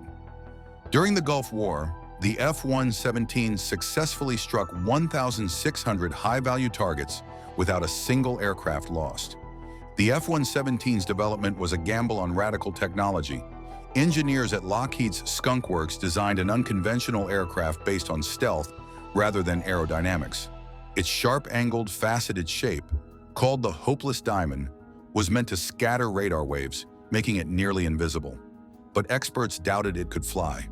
Even Kelly Johnson, the legendary Skunk Works leader, was skeptical. Despite the doubts, Ben Rich and his team refined the design. Using a translated Russian scientific paper on radar reflections, they calculated the ideal shape for avoiding detection. Engineers made precise adjustments to ensure the aircraft could fly while maintaining its stealth properties. The result was the world's first operational stealth fighter, a plane that could strike deep into enemy territory without being seen. Military technology is a constant battle of adaptation. Before stealth, high-speed jets dominated air combat. But as radar and missile technology improved, traditional aircraft became easier to track and destroy. The F-117 changed the equation. Instead of speed or firepower, it relied on invisibility. It wasn't designed to win in a direct fight. It was built to strike before the enemy even knew it was there. From the Gulf War to Kosovo, the F-117 proved that stealth was the future of warfare. Though it was eventually retired and replaced by more advanced aircraft like the F-22 Raptor and F-35 Lightning II, its impact remains. The Nighthawk didn't just change how wars were fought, it reshaped the future of military aviation. In 1973, something shocking happened in the Yom Kippur War, a wake-up call that the U.S. never saw coming. Israeli pilots, flying some of the best American-made fighter jets, suddenly found themselves dropping out of the sky at an alarming rate. In just 18 days, 109 aircraft were lost. But these weren't just dogfights between jets. Most of the planes were blown out of the air by Soviet-made surface-to-air missiles supplied to Egypt and Syria. These Soviet missile systems were a game-changer. Unlike fighter pilots, who needed years of training, SAM crews could be trained quickly and operate at a fraction of the cost. The missiles were devastatingly effective, and the sheer numbers made them nearly impossible to dodge. The Soviets had spent billions developing radar-guided missiles, and their power was terrifying. Take the SA-5 missile, for example. It could soar to 125,000 feet. That's higher than most planes could ever fly and even carry a nuclear warhead. Imagine an American bomber flying into enemy airspace, only to be met with a missile that explodes with the force of a nuclear blast. Even worse, if these warheads were used, the shock waves wouldn't even reach the ground. Instead, the wind would carry the radioactive fallout straight into Western Europe. This wasn't just theory. The battlefield had changed overnight. Military planners did the math, and the results were horrifying. If a full-scale war broke out between the US and the Soviet Union, the entire US Air Force could be wiped out in just 17 days. The Cold War balance had suddenly tipped in favor of the Soviets. Faced with total air dominance by Soviet missiles, US military planners scrambled to find a solution. Two major strategies emerged. The first was to fly as low as possible, hugging the terrain to stay hidden from the radar. If radar couldn't detect a plane flying just above the ground, pilots could avoid missiles altogether. This thinking led to the creation of the B-1 Lancer, a bomber designed to fly at extremely low altitudes. Its swing-wing design lets it fly slow and steady near the ground, but also speed up and climb high when needed. While low-altitude flight was promising, another idea was about to change aviation forever. Enter Dennis Overholzer, a scientist at Lockheed's top-secret Skunk Works division. He dropped a thick stack of papers on the desk of Ben Rich, his boss, and inside that document was something extraordinary, a formula that could predict how radar waves bounce off different shapes. With a hopeless diamond as a foundation, Skunk Works engineers faced a massive challenge, turning a radar-evading shape into a real aircraft. Stealth was the priority, but the plane still had to fly, carry weapons, and complete missions. Every decision had to balance invisibility with functionality. First, the mission profile was set. The F-117 wouldn't be a dogfighter or a high-speed interceptor. It would be a precision bomber designed to sneak past enemy defenses and strike high-value targets with pinpoint accuracy. To remain undetectable, it couldn't carry external weapons. Instead, it would house its bombs inside two internal bays, hiding them from radar. This design limited its payload capacity, but stealth mattered more than firepower. One major problem? The F-117's unique shape made it aerodynamically unstable. Traditional planes have smooth, curved surfaces that help them glide through the air efficiently. The F-117, on the other hand, had sharp angles and flat panels designed to scatter radar waves. This made flying it incredibly difficult. It simply wasn't built to stay in the air on its own. The solution? Fly-by-wire technology. Instead of relying on a pilot's instincts alone, the F-117 had an advanced computer system that made constant adjustments to keep the plane stable. Without this system, the aircraft would be nearly impossible to control. The Nighthawk's engines had to be hidden to reduce its infrared signature, making it harder for heat-seeking missiles to lock on. Engineers buried the engines deep inside the fuselage and used special exhaust vents to cool the hot air before it left the plane. This design reduced heat emissions and limited speed. The F-17 wasn't fast like a fighter jet. It had to rely entirely on stealth, avoiding enemy threats rather than outrunning them. Another trade-off was maneuverability. The F-117 wasn't built for sharp turns or aerial dogfights. It didn't have afterburners, and its unusual shape made high-speed combat nearly impossible. But these sacrifices were worth it. The plane could enter enemy airspace, drop precision bombs, and escape without being detected.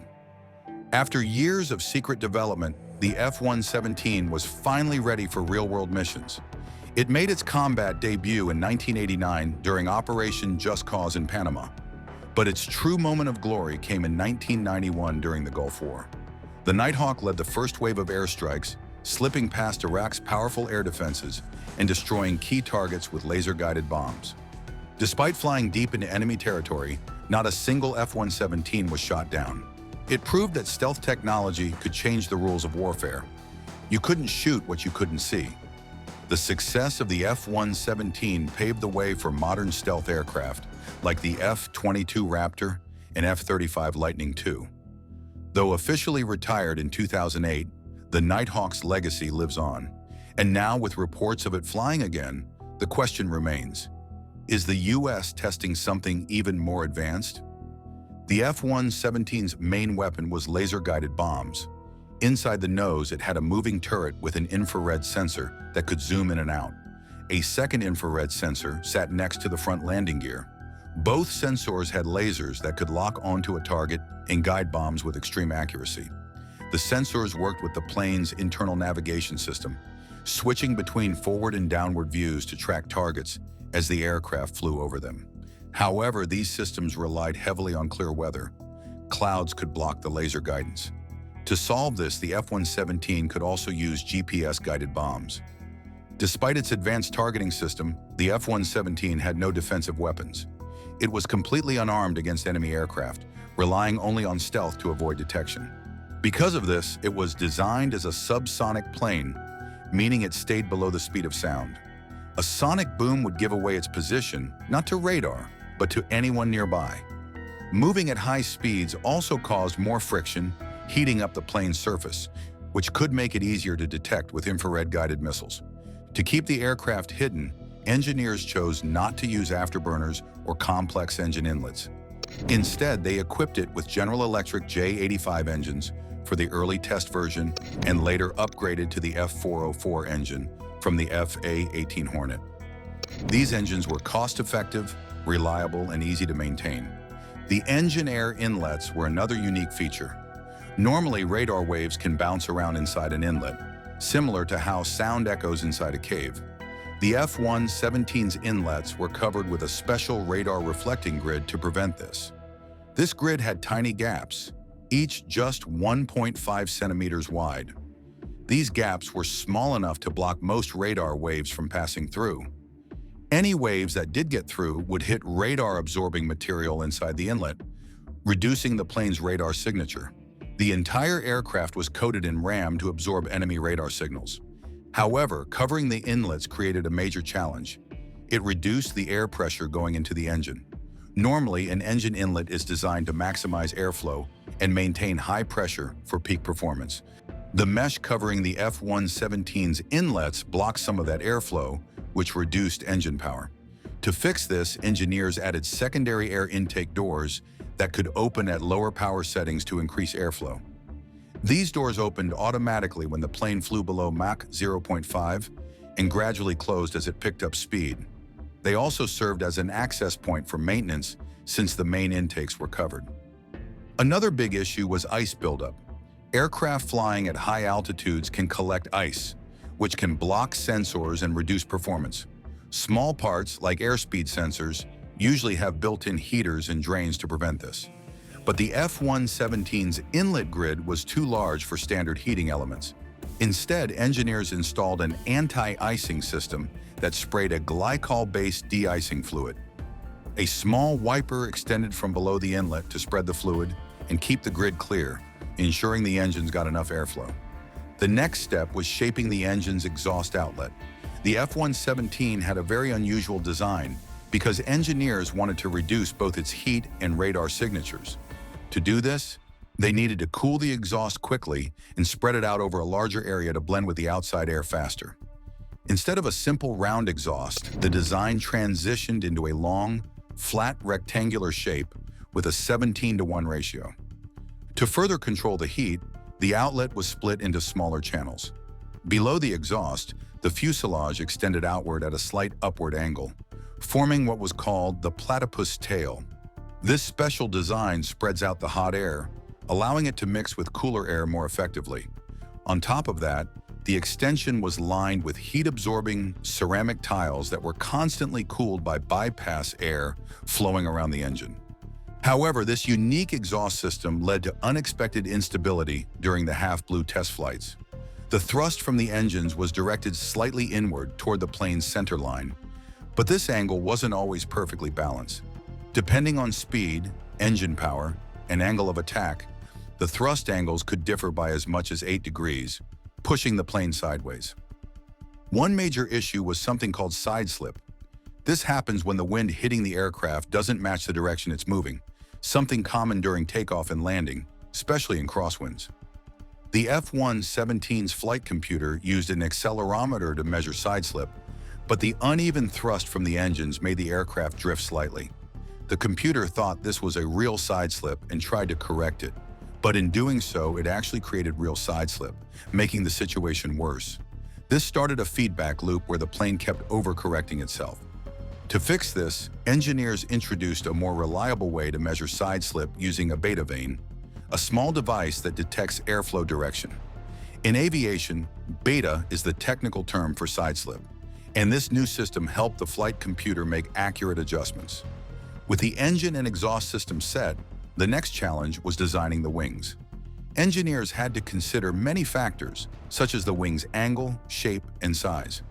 Normally, designers can adjust these elements based on what the plane is meant to do. For example, an airliner's wings are designed for fuel efficiency at cruising altitude, while a fighter jet like the F-16 focuses on agility and high-speed turns. But the F-117's engineers had limited options. One of the biggest restrictions was the wing's sweep angle, which refers to how far back the wings are angled. This angle is usually determined by the aircraft's speed. Small planes like Cessnas don't need swept-back wings because they fly at slow speeds.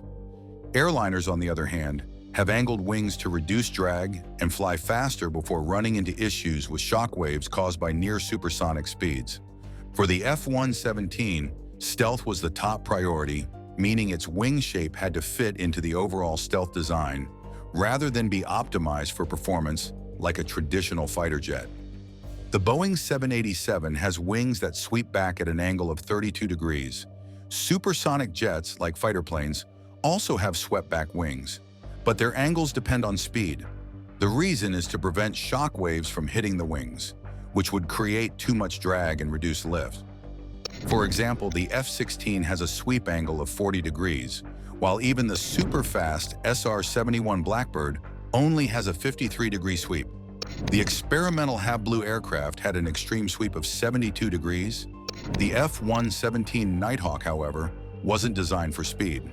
It was supposed to fly at subsonic speeds, similar to a passenger jet, so that a 32-degree sweep would have been enough. But the F-117 needed to be invisible to radar, and stealth design forced engineers to push the wing sweep far beyond normal limits. This choice led to some tough challenges. Swept wings naturally generate less lift than straight wings of the same size. The problem was worsened because the F-117's wings couldn't have smooth curved airfoils. Instead, its wings were built from flat faceted surfaces, made of 2 or 3 flat panels on top and 2 below. To compensate for this, the F-117 needed extra-large wings, 72 square meters. That's a huge wing area for such a lightweight aircraft. For comparison, the F-15 Eagle was designed for agility, with a low wing loading. Yet the F-15 had smaller wings and a higher maximum takeoff weight than the F-117. The Eagle's more efficient wing design generated more lift with less surface area. Stealth design forced engineers to make other compromises too. The Have Blue test plane originally had a platypus tail extension that acted as a flight control surface. If the plane's angle of attack, that is, how much the nose pointed upward, went over 13 degrees, the tail would automatically move downward. But this system malfunctioned just 1 meter above the runway during a test flight. The plane slammed into the ground, bent its landing gear, and forced the pilot to eject. After that disaster, the platypus tail was removed from the final F-117 design. Another issue came from the way the plane was controlled. Unlike normal fighter jets with vertical tails, the F-117 had V-shaped tail fins that could move in different ways. If the fins moved opposite each other, they helped the plane turn. If they moved together, they controlled the nose's up and down movement. However, during steep climbs, the plane's fuselage blocked airflow to these fins, making them less effective. Engineers had to make adjustments to improve stability. The F-117's long-range missions added another challenge. To reach Saudi Arabia for Operation Desert Storm, these stealth jets had to fly for 15 hours and refuel 7 times mid-air. Their refueling system was built into the top of the fuselage and could rotate into position. But because the F-117 had poor low-speed handling, it wasn't suited for aircraft carriers. Lockheed once proposed a carrier-based version, the F-17N, which would have included a tailhook and bigger wings for better control. However, this idea never took off. Despite its quirks, the F-117 performed incredibly well in combat. During Desert Storm, 36 of these stealth jets operated from Saudi Arabia, hitting high-value targets deep in enemy airspace. On the first night alone, they struck 26 critical sites, including enemy air defense systems. Normally, such missions would require bombers, fighter escorts, electronic jammers, and refueling tankers, all at a huge cost. But the F-117 did the job with just a few refuelers for support. However, the Air Force knew that stealth wouldn't remain unbeatable forever. Once enemies become aware of stealth technology, they develop new ways to detect and counter it. The golden age of radar invisibility was destined to be short-lived, pushing military aviation into a new era of stealth evolution.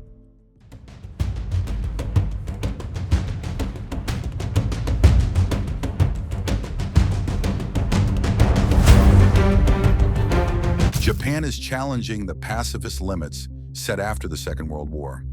Once restricted from a proper military and dependent on allies for defense, this nation is breaking from its past. In a bold move that no other country saw coming, Japan has teamed up with Italy and Great Britain to develop a powerful 6th-generation fighter jet through the Global Combat Air Program. This high-tech aircraft marks a significant step toward Japan's ambition to design and produce combat jets. Could this be the start of Japan's military resurgence? What are the capabilities of this new generation fighter? Join us as we reveal the intriguing details of Japan's new 6th-generation fighter jet with capabilities that would change the battlefield forever. Before Japan shocked the world with the announcement of a new 6th-generation fighter jet, the nation had been quietly working on its military comeback. For decades, Japan followed a pacifist path after the Second World War, avoiding offensive military power to respect its post-war constitution and avoid angering its neighbors. However, rising tensions with China and concerns about North Korea's missiles led Japan to rethink its stance. Making a strategic decision, Japan's government recently approved new policies allowing it to strike other nations if threatened. Prime Minister Fumio Kishida argued that as missile technology advances globally, Japan needs a stronger defense to deter potential attacks. The decision followed pressure from the United States, which has urged Japan to take on a larger defense role to counter China's growing military power. The new policy will boost Japan's defense spending to 2% of its GDP by 2027, doubling its previous limit. This increase would help Japan buy advanced weapons from the United States, like Tomahawk missiles, and develop its advanced fighter jets, hypersonic missiles, and armed drones. However, the policy claims that Japan's defense will remain strictly protective, avoiding preemptive strikes or threats to other countries. China, unsurprisingly, criticized Japan's move, accusing it of exaggerating the China threat to justify its military buildup. Despite the criticism, Japan is determined to strengthen its defenses, aiming to become more self-reliant in securing its territory. Now, with its sixth-generation fighter jet being developed with Italy and Great Britain, the world is eager to witness the technological capabilities this fighter jet can deliver. Many countries are also working on their sixth-generation fighter jets, but they all share some basic features. These advanced jets will be developed using digital engineering and artificial intelligence to help pilots make decisions quickly in battle. They will also have powerful communication systems that can transfer large amounts of data between aircraft, the option to fly without a pilot, and better human system integration, like virtual cockpits shown on helmet displays instead of traditional panels. Additionally, these fighters will carry hypersonic and energy weapons and have advanced stealth abilities to avoid detection from infrared tracking systems. Japan has long considered building its fighter jet, but it relied on licensed projects from other countries for years. For example, the Mitsubishi F-2, introduced in the 1990s, is a modified version of the American F-16 Fighting Falcon. Before that, there was the Mitsubishi F-1, a light attack aircraft from the 1970s, which is often compared to the British-French Seppicat Jaguar. By 2010, Japan's Ministry of Defense realized the need for a new fighter to replace the aging Mitsubishi F-2 fleet. The need became more urgent as China rapidly advanced its air force. Russian aircrafts often violated Japan's airspace, and North Korea's missile threats increased. In response, Japan developed the concept of the I-3 fighter, standing for informed, intelligent, and instantaneous. This jet would be a counter-stealth fighter with a combat information system that includes a high-power radar, advanced sensors, and tactical communication with external sensor nodes and UAVs. These features aim to give Japan an edge in regional air superiority. The I-3 fighter was designed to have strong stealth capabilities, advanced sensors, and networked fire control, allowing it to share data and target information with other aircraft. It could also carry futuristic weapons, like combat lasers, known as light-speed weapons, to shoot down threats instantly. By 2018, Japan's IHI Corporation created a prototype of the IHI XF-91 engine, a key part of the jet's development. However, in 2020, the Ministry of Defense officially shifted from the I-3 fighter to the FX program, with Mitsubishi Heavy Industries leading the project. Another reason Japan pushed to create its own advanced fighter is that it could not buy the F-22 Raptor from the United States. The Obi Amendment prevented the sale of the F-22 to any foreign country, making it impossible for Japan to acquire the world's top air superiority fighter. Now let's get into the details of this new air fighter that has piqued the curiosity of several nations across the globe. The Mitsubishi FX is truly exceptional. It was nicknamed Godzilla by an Aviation Week writer due to its large size, even bigger than the F-22 Raptor. Unlike older jets that used hydraulic systems, the FX uses electric drives. This decision wasn't just for innovation. The aircraft's complex design needed space for air intakes, internal weapons compartments, and other tech. Using electric drives made the jet lighter, more agile, and easier to design. To reduce weight further, Mitsubishi engineers replaced traditional fasteners with adhesive molding, literally gluing parts together.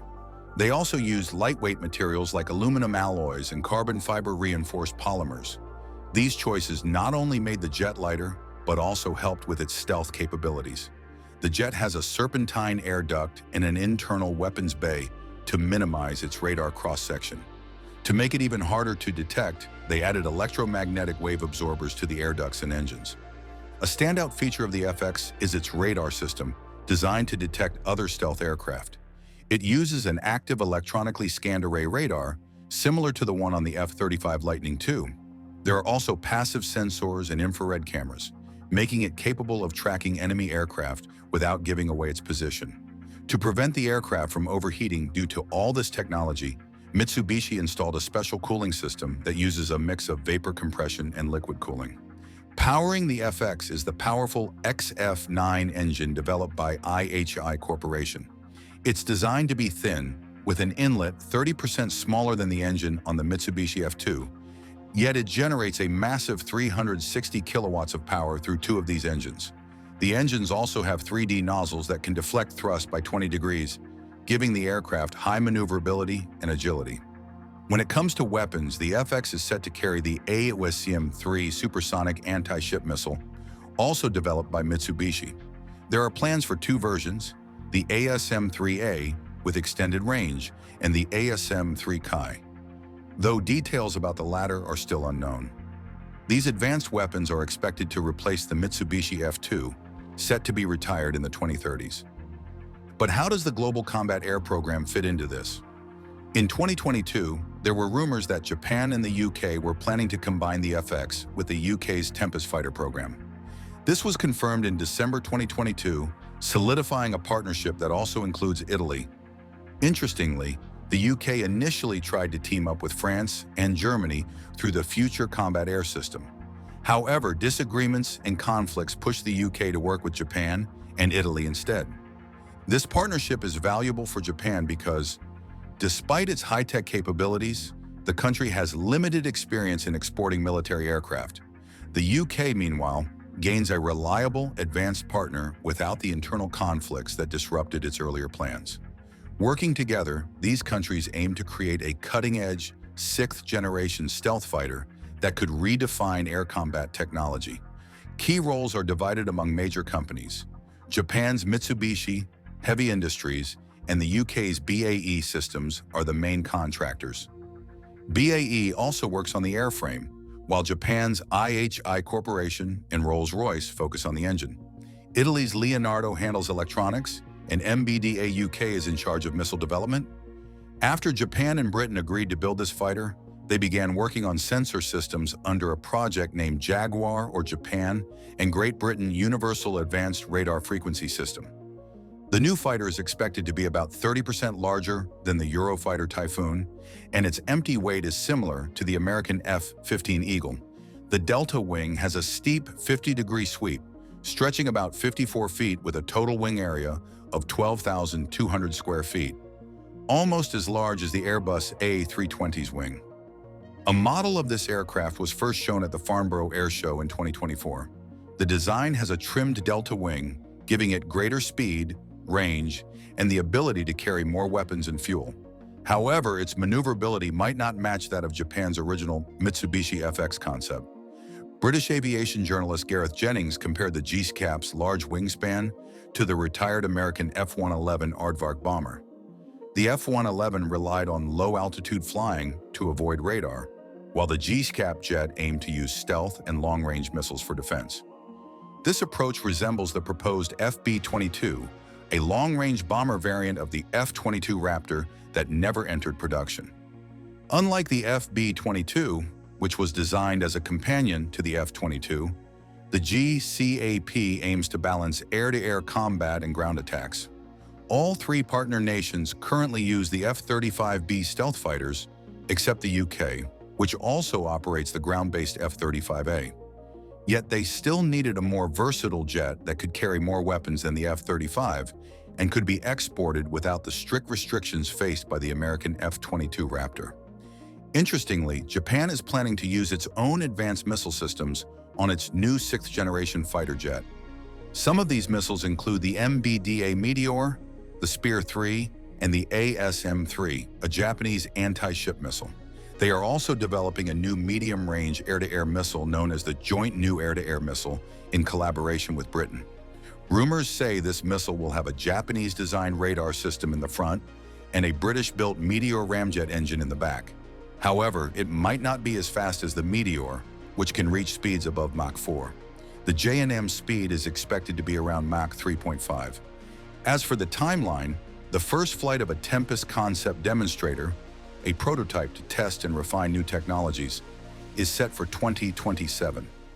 According to the UK Ministry of Defence's Director of Future Combat Air, this demonstrator will give a good idea of what the final GSAP fighter jet will be like. However, the actual operational use of the jet, developed together by Japan, Britain, and Italy, isn't expected before 2035. Building a stealth fighter takes a lot of time and money, even for big countries like the United States. In fact, the United States has paused its own sixth-generation fighter project, the Next Generation Air Dominance Program, likely due to the same reasons. This raises an interesting question. Can GCAP progress faster than the NGAD, or will it face delays like the European Future Combat Air System project? The FCAS, a collaboration between France, Germany, and Spain, has experienced slowdowns because of disagreements over responsibilities and budgets. Given the complexity and cost of developing advanced fighter jets, GCAP might also struggle to stay on schedule. Unfortunately, not everyone agrees with this new direction of Japan's growing military power. Kyoji Yanagasawa, a former defense official, is one of the few openly critical voices. He thinks having strike capabilities won't truly scare off potential enemies. Instead, he believes Japan should focus on diplomatic efforts to avoid conflict. To really have a deterrent, we would need to be able to almost completely stop an enemy's missiles. We can't do that, Yanagasawa argues. Not only do we lack a real deterrent, but this approach could also lead to a counterattack against us.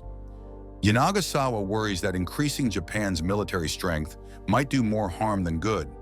He feels that building up weapons could provoke neighboring countries and make Japan a bigger target. His stance highlights a tough choice for Japan, balancing the need to protect itself while trying not to escalate tensions in the region. Many experts believe that Japan's decision to strengthen its military is a response to a rapidly changing world. As China expands its influence and North Korea continues to develop its nuclear program, Japan fears being left vulnerable. The country also worries that its main ally, the United States, may not always be able to offer full protection, especially if faced with multiple threats worldwide. On the other hand, Japan's growing military power could signal a major change in the region. For decades, Japan has relied on the United States military for protection, maintaining a self-defense approach. However, with rising threats from its neighbors, Japan's government feels it needs a stronger stance. The decision to develop strike capabilities is part of a broader strategy to modernize its military and increase its ability to respond quickly to threats. The debate over Japan's new defense strategy shows the country's struggle to find a balance between peace and security. While most citizens support the idea of having stronger defenses, some worry about the long-term effects. If Japan increases its military strength, will it help protect the country or lead to more tension and instability in East Asia? As Japan moves forward, it faces a critical choice: strengthen its military to prepare for potential conflicts or focus on diplomacy to maintain peace. However, if China decides to invade Taiwan, Japan has indicated it may join the United States in defending the island. This stance could make Japanese military bases potential targets for Chinese attacks. Discussions in Japan suggest that if its territory is hit, the country might launch a counterattack, aiming at enemy bases or command centers. They could even strike if they believe an attack is about to happen. But this raises legal questions. Yasuo Hasebi, a constitutional law expert at Waseda University, explains that the legality of such a move is unclear. We only know whether an attack is preemptive or not, he says, after it is carried out. However, he believes the government might argue that simply having weapons for defense, without using them, could still fit the limits of Japan's pacifist constitution. Despite these uncertainties, the Japanese government strongly claims that this approach is constitutional. Hasebi points out that since the government insists it is legal, debating it is challenging. Interestingly, there hasn't been much pushback from Japan's civil society, media, courts, or opposition parties about how this shift in military policy aligns with the Constitution. The government hasn't provided a clear explanation of how these actions comply with the country's laws. From the perspective of the United States, Japan's increased military spending and defense development could be seen as a double-edged sword. Zach Cooper, a senior fellow at the American Enterprise Institute, notes that Japan is investing in military capabilities that the United States already provides through their alliance. He suggests that this overlap is partly because of concerns that the United States may not always be a reliable partner. The uncertainty stems from the approach of President Donald Trump, who questioned the value of long-standing alliances. Many in Tokyo, Cooper says, are unsure if the United States will maintain the same level of commitment to their alliance in the next 5, 10, or 15 years. Japan's effort to strengthen its defense is seen as a way to reduce its dependency on the United States while valuing the alliance. Japan's approach reflects a lesson from Ukraine's fight against Russia. Observers believe that the more a nation takes charge of its defense, the more it inspires allies to help. Japan may hope that by showing it is ready to defend itself, it will encourage more substantial support from its partners, especially the United States. Japan's increased defense spending, willingness to counter threats, and closer cooperation with the United States signal a significant change in its defense policy. While these actions are intended to protect Japan, they could also reshape the balance of power in the region. As tensions rise in East Asia, Japan's decisions may have a lasting impact not just on its security, but also on its role on the global stage. As regards the United States' sixth-generation aircraft, President Donald Trump is set to reveal the winner of the massive $20 billion contract for a next-gen fighter jet as soon as Friday. This big announcement could shape the future of American air power and determine whether Lockheed Martin or Boeing will lead the charge. The contract, part of the Next Generation Air Dominance program, aims to replace the aging F-22 Raptor with a high-tech crewed fighter that will work alongside drones. The plane's design is a tightly guarded secret, but will likely feature stealth abilities, advanced sensors, and powerful engines.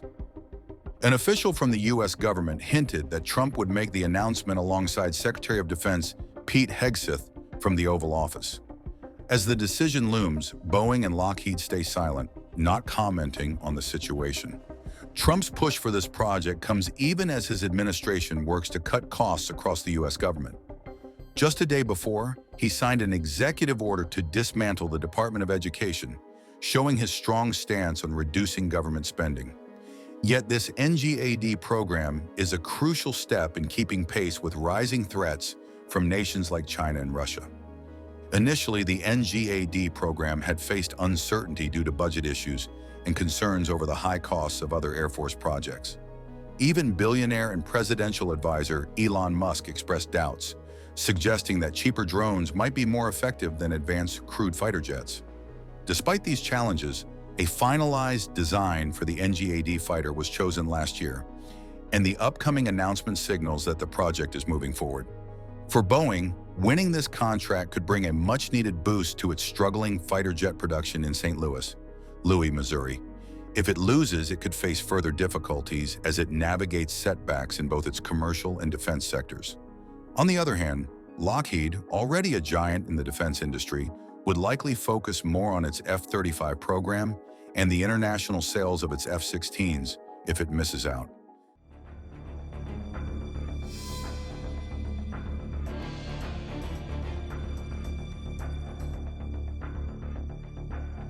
China just changed the game in air superiority, outpacing the United States. On December 26, 2024, an aircraft unlike anything seen before took to the skies over Chengdu, China's most advanced sixth-generation fighter jet. Equipped with advanced stealth, AI integration, and possible hypersonic capabilities, this shocking debut has left U.S. defense experts stunned. How did China achieve this breakthrough in such secrecy? Could this mark the beginning of a new era in air combat? Join us as we explore the capabilities of China's new sixth-generation fighter that faces off against U.S. most deadliest jets. An interesting footage surfaced last year and caught the attention of military experts and aviation enthusiasts worldwide. This footage was a glimpse of China's mysterious new stealth fighter jet. This advanced aircraft, unofficially known as the J-36, was first spotted in December 26, 2024. The timing was notable, aligning with the birthday of Mao Zedong, a powerful symbol of China's strength and ambition. The video, which was shared on Chinese social media, showed the new jet slicing through a cloudy sky. Its tailless, triangular design evoked comparisons to a UFO, moving sharply and precisely in a way that seemed almost out of this world. The jet's smooth yet unpredictable maneuvers felt like scenes pulled from a science fiction movie, adding to its intriguing presence. This fighter jet immediately grabbed attention due to its size and unusual design. Measuring 23 meters long with a wingspan of 19 meters, it is China's largest combat aircraft yet. The timing of the J-36's appearance was also deliberate, exactly 14 years after China initially unveiled its very first stealth fighter, J-20. The test flight took place in broad daylight, with an A-10 twin-seat aircraft following as a chase plane. The global aviation community quickly reacted, stunned by how swiftly China brought this ambitious aircraft from just a preconceived idea to reality. Bill Sweetman, a respected aviation analyst, described the J-36 as China's most significant step in fighter jet development in over 30 years. What truly makes the J-36 unique is its rare three-engine setup, a choice that sparked debate. Two of the engines are placed on each side of the jet, drawing air through intakes similar to those of the F-22 Raptor. The third engine is positioned in the center and draws air from a special inlet on top of the aircraft. This design isn't just about looks, it serves a practical purpose. The two outer engines handle regular, fuel-efficient flight, while the third engine powers up when higher speeds are necessary. This allows the J-36 to reach speeds between Mach 1.8 and 2 without relying on fuel-draining afterburners. The result is a fighter jet that balances power, speed, and efficiency, a combination that could give it an advantage in both long-range missions and fast-paced dogfights. Each of its three engines generates around 22,000 pounds of thrust, adding up to a combined force that allows the jet to reach supersonic speeds without using afterburners. This feature, known as Super Cruise, places the J-36 in an elite category of advanced fighter jets, capable of maintaining high speed for extended periods without sacrificing stealth. Some experts saw it as a sign of China's engine development challenges, while others viewed it as an innovative attempt to boost both speed and maneuverability. Regardless of the differing opinions, the J-36's arrival is quite intriguing. Another feature that makes the J-36 design truly remarkable is its double delta wing structure. Unlike traditional stealth aircraft, which often had to give up either speed or maneuverability to stay radar evading, the J-36 balances both. The two sets of wing sweeps serve different purposes. One helps manage the shock waves created during supersonic flight, while the other ensures stability at high speeds. By aligning the edges of the wings with the rest of the jet, engineers have managed to reduce the radar signature without compromising speed or control.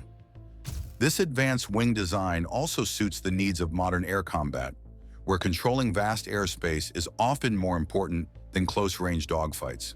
The ability to dominate from a distance and avoid detection gives the J-36 a significant edge over older fighter jets. Its ability to reach altitudes above 50,000 feet also grants it a tactical advantage, making it difficult for many adversaries to engage effectively. Another impressive aspect of the J-36 is its approach to stealth. Unlike earlier designs that focused mainly on reducing head-on radar detection, the J-36 uses an all-aspect stealth method. This technique minimizes radar detection from every angle, making it harder to track.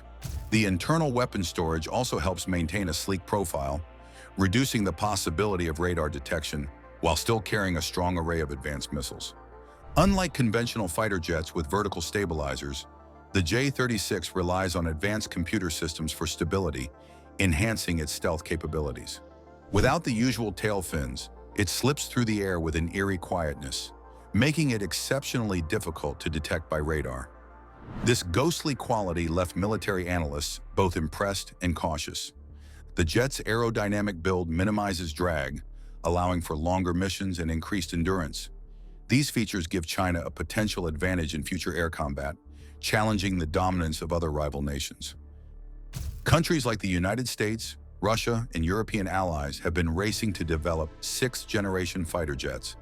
These advanced aircraft boast AI integration, cutting-edge stealth technology, and powerful weapon systems. If the J-36 truly meets these standards, China may have taken the lead in this high-stakes race. Experts believe the U.S. might not deploy its own sixth-generation fighter until around 2030, raising questions about the future of air superiority.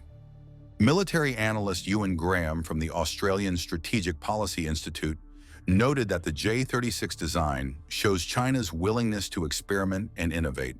Despite limited information, this new fighter jet seems to signal a major leap forward for China's aviation industry. Some experts warn that dismissing China's advancements could be a mistake, as their rapid development may reshape the global air power landscape. Interestingly, China has not officially confirmed the J-36 existence, and the details of the air fighter mostly come from leaked footage and reports from the state-run Global Times.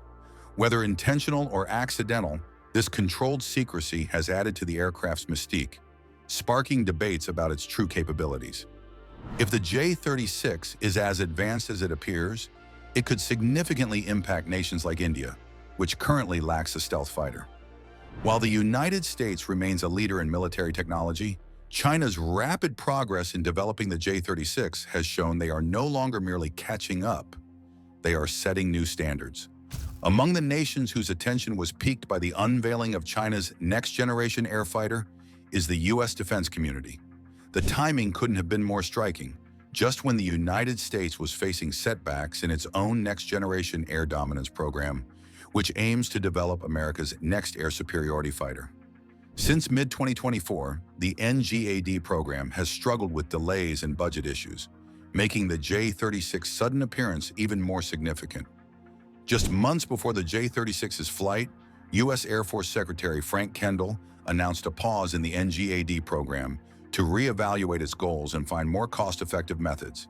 Now, with the J-36's entry into the skies, many are questioning whether the U.S. is falling behind in the race for air dominance.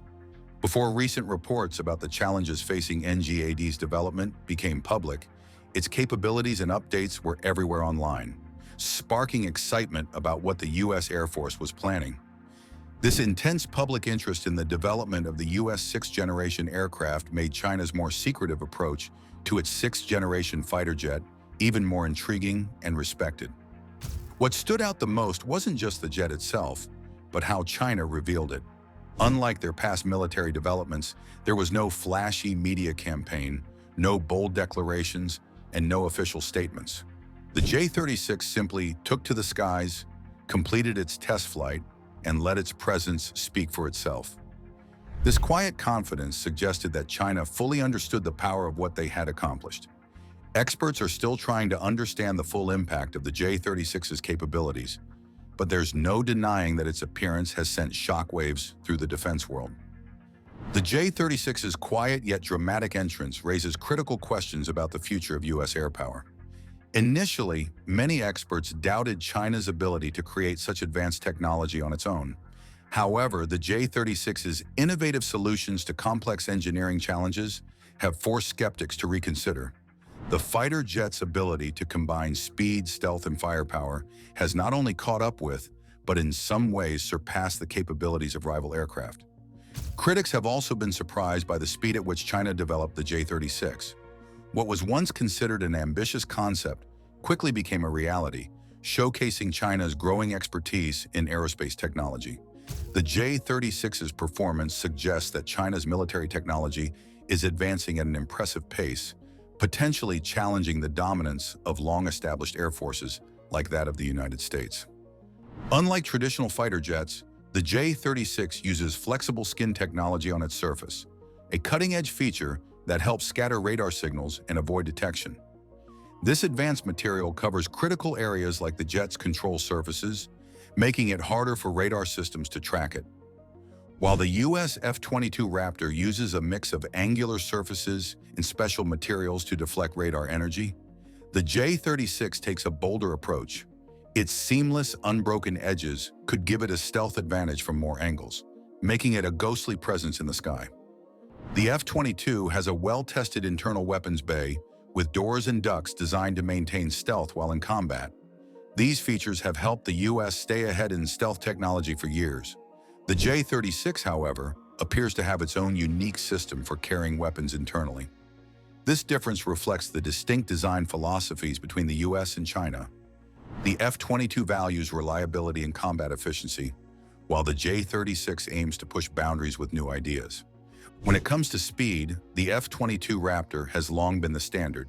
It can reach Mach 2.25, which is over 1,700 miles per hour in combat, powered by its two F-119 engines, each producing 35,000 pounds of thrust with afterburners. This makes the F-22 one of the fastest and most capable jets ever built. While the J-36's exact speed isn't confirmed, its advanced design suggests it aims to match or even surpass this level of performance. The J-36's ability to gather and share tactical information with other aircraft makes it a significant threat. Previously, this kind of data-sharing capability was mostly seen in American stealth fighters, further showing China's growing expertise in advanced military technology. While the J-36 and F-22 have different approaches to stealth, speed, and power, their similarities reflect the intense global race to develop the best next-generation fighter jets. When it comes to sensors, both jets have advanced technology, but the J-36's sensor windows seem larger than usual. This might mean it has more powerful optical and infrared detection systems, helping it spot enemies even when radar is less effective. On the other hand, the F-22 has a proven radar system called ANAPG-77, which can track multiple targets from far away without giving away its own location. This see without being seen approach has made the F-22 a feared opponent in the sky.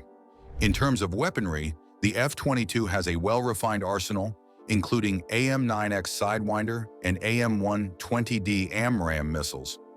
These weapons are known for their accuracy and long-range capabilities, and they work smoothly with the F-22's radar system. Meanwhile, the J-36's internal weapon bay is said to be large, possibly carrying advanced Chinese missiles like the PL-15 and PL-17, which are built for long-range engagements. The F-22 benefits from the US's global network of air bases and advanced refueling systems, meaning it can reach almost any part of the world quickly. China, on the other hand, has focused on extending the J-36's range, reducing its need for constant refueling. This makes the J-36 a valuable tool for protecting large areas without depending heavily on external support. Both the J-36 and F-22 represent different philosophies in air combat. The F-22 is a proven, precise, and experienced fighter, while the J-36 is a bold, experimental leap into the future of aerial warfare. Aside from being an experimental lean into the future of warfare, the J-36 is part of China's strategy to secure air superiority and challenge long-standing leaders like the United States. Its development has sparked discussions about the future of air combat, especially as unmanned systems, artificial intelligence, and hypersonic technologies become more common. The U.S. Air Force's reevaluation of its next-generation air dominance program shows that traditional approaches to maintaining air dominance may no longer be enough in the face of such rapid innovation. Unlike older Chinese jets, the J-36 displays manufacturing techniques and technology levels that were once thought possible only for Western aerospace giants. This progress suggests that China could move more quickly from prototype to full-scale production, potentially reducing the time needed to field large numbers of these advanced jets. Experts believe this could shift the balance in the Asia-Pacific region, impacting nations like Australia, which now faces the possibility of the J-36 operating within striking distance from Chinese bases. As more nations race to develop or acquire sixth-generation fighters, air combat is becoming more complex. The need for powerful electronic warfare systems, advanced radars, and strong air defense networks is increasing. Nations in Southeast Asia, like Vietnam and Indonesia, now face tough decisions about how to upgrade their air forces while managing economic limitations. Looking ahead, China's aerospace industry aims to improve the J-36 engines with variable cycle designs that offer better fuel efficiency and higher thrust. Meanwhile, the U.S. is also exploring upgrades for the F-22's engines and weaponry, trying to maintain its edge. Both countries are focusing on developing advanced communication systems to handle the complicated network of manned and unmanned aircraft expected in future conflicts. The J-36 may still have a lot to prove, but its innovative design and ambitious features indicate that China is serious about challenging long-standing air power leaders. On the other hand, the U.S. Air Force recently confirmed plans to produce the F-47 next-generation air dominance fighter, a highly advanced aircraft expected to enter service by the end of the decade. This new fighter jet will replace the F-22 Raptor as America's primary air superiority aircraft. The announcement ended months of speculation about whether the F-47 project would move forward. Many wondered if it would align with the government's goal of boosting military strength or if it would be canceled due to budget cuts. The decision to proceed suggests that the F-47's development had already reached an advanced stage. Since 2016, the Air Force and DARPA had been secretly testing an NGAD prototype, which likely influenced the decision.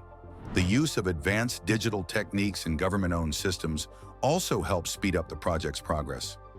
A notable surprise was the Air Force awarding the $19.6 billion contract to Boeing rather than Lockheed Martin, which built the F-22 Raptor and F-35 Lightning II. Lockheed's victory in the F-35 program back in 2001 had a major impact on the defense industry, sidelining Boeing from one of the largest U.S. defense contracts ever. The recent decision could signal a shift in the defense industry's competitive landscape. Many details about the F-47 remain classified, keeping the public and military analysts curious. Speculation surrounds the jet's advanced technologies, including its potential for stealth, AI integration, and enhanced weaponry. As the project moves forward, experts are eager to see how the F-47 will shape the future of air combat and maintain U.S. air dominance for years to come. Lockheed Martin and Boeing are both involved in developing the F-47, a highly advanced sixth-generation fighter jet. However, while Lockheed has extensive experience in creating stealth fighters, Boeing has faced challenges recently, including production issues and setbacks in its commercial aircraft and space projects. This has led to speculation that Lockheed might step in as a subcontractor, alongside other companies, to boost production speed and capacity. Although the exact number of F-47s to be built isn't confirmed, each aircraft is expected to cost around $300 million. The U.S. Air Force Secretary, Frank Kendall, has expressed hopes of reducing this to $100 million per unit, similar to the F-35 Lightning II. The F-47 is anticipated to enter service around 2029, aiming to replace the aging F-22 Raptor. As a sixth-generation fighter, the F-47 will bring groundbreaking features. It is designed to be a pilot-optional aircraft, meaning it can be flown by a pilot or remotely controlled. The jet will feature a tailless diamond wing design, making it harder to detect by radar. It will also use advanced radar-absorbing materials and electronic warfare systems to increase its stealth capabilities. The F-47 will be powered by a next-generation adaptive propulsion engine, which allows it to supercruise, maintaining supersonic speeds without afterburners. This powerful engine can also generate extra electricity for advanced weapons, like lasers or microwave beams, and can support hypersonic missiles. Its larger fuel capacity will help it cover long distances, making it well-suited for operations in the Indo-Pacific region. One of the most impressive features of the F-47 is its integration of artificial intelligence and a complex network of sensors. This combination allows the jet to act as a command platform, capable of making combat decisions, assessing real-time battlefield situations, and coordinating with other military assets. It can connect with a variety of platforms, including collaborative combat aircraft, ships, satellites, ground forces, and more. This networked approach gives the F-47 a major edge in modern warfare. In a White House press briefing, former President Donald Trump announced that he is thrilled to share that the United States Air Force is moving forward with the sixth-generation fighter jet, the F-47. Its development shows an interesting progress in the United States military technology. Thanks for watching. While you are still here, click on the link on your screen to check out another of our videos. See you there.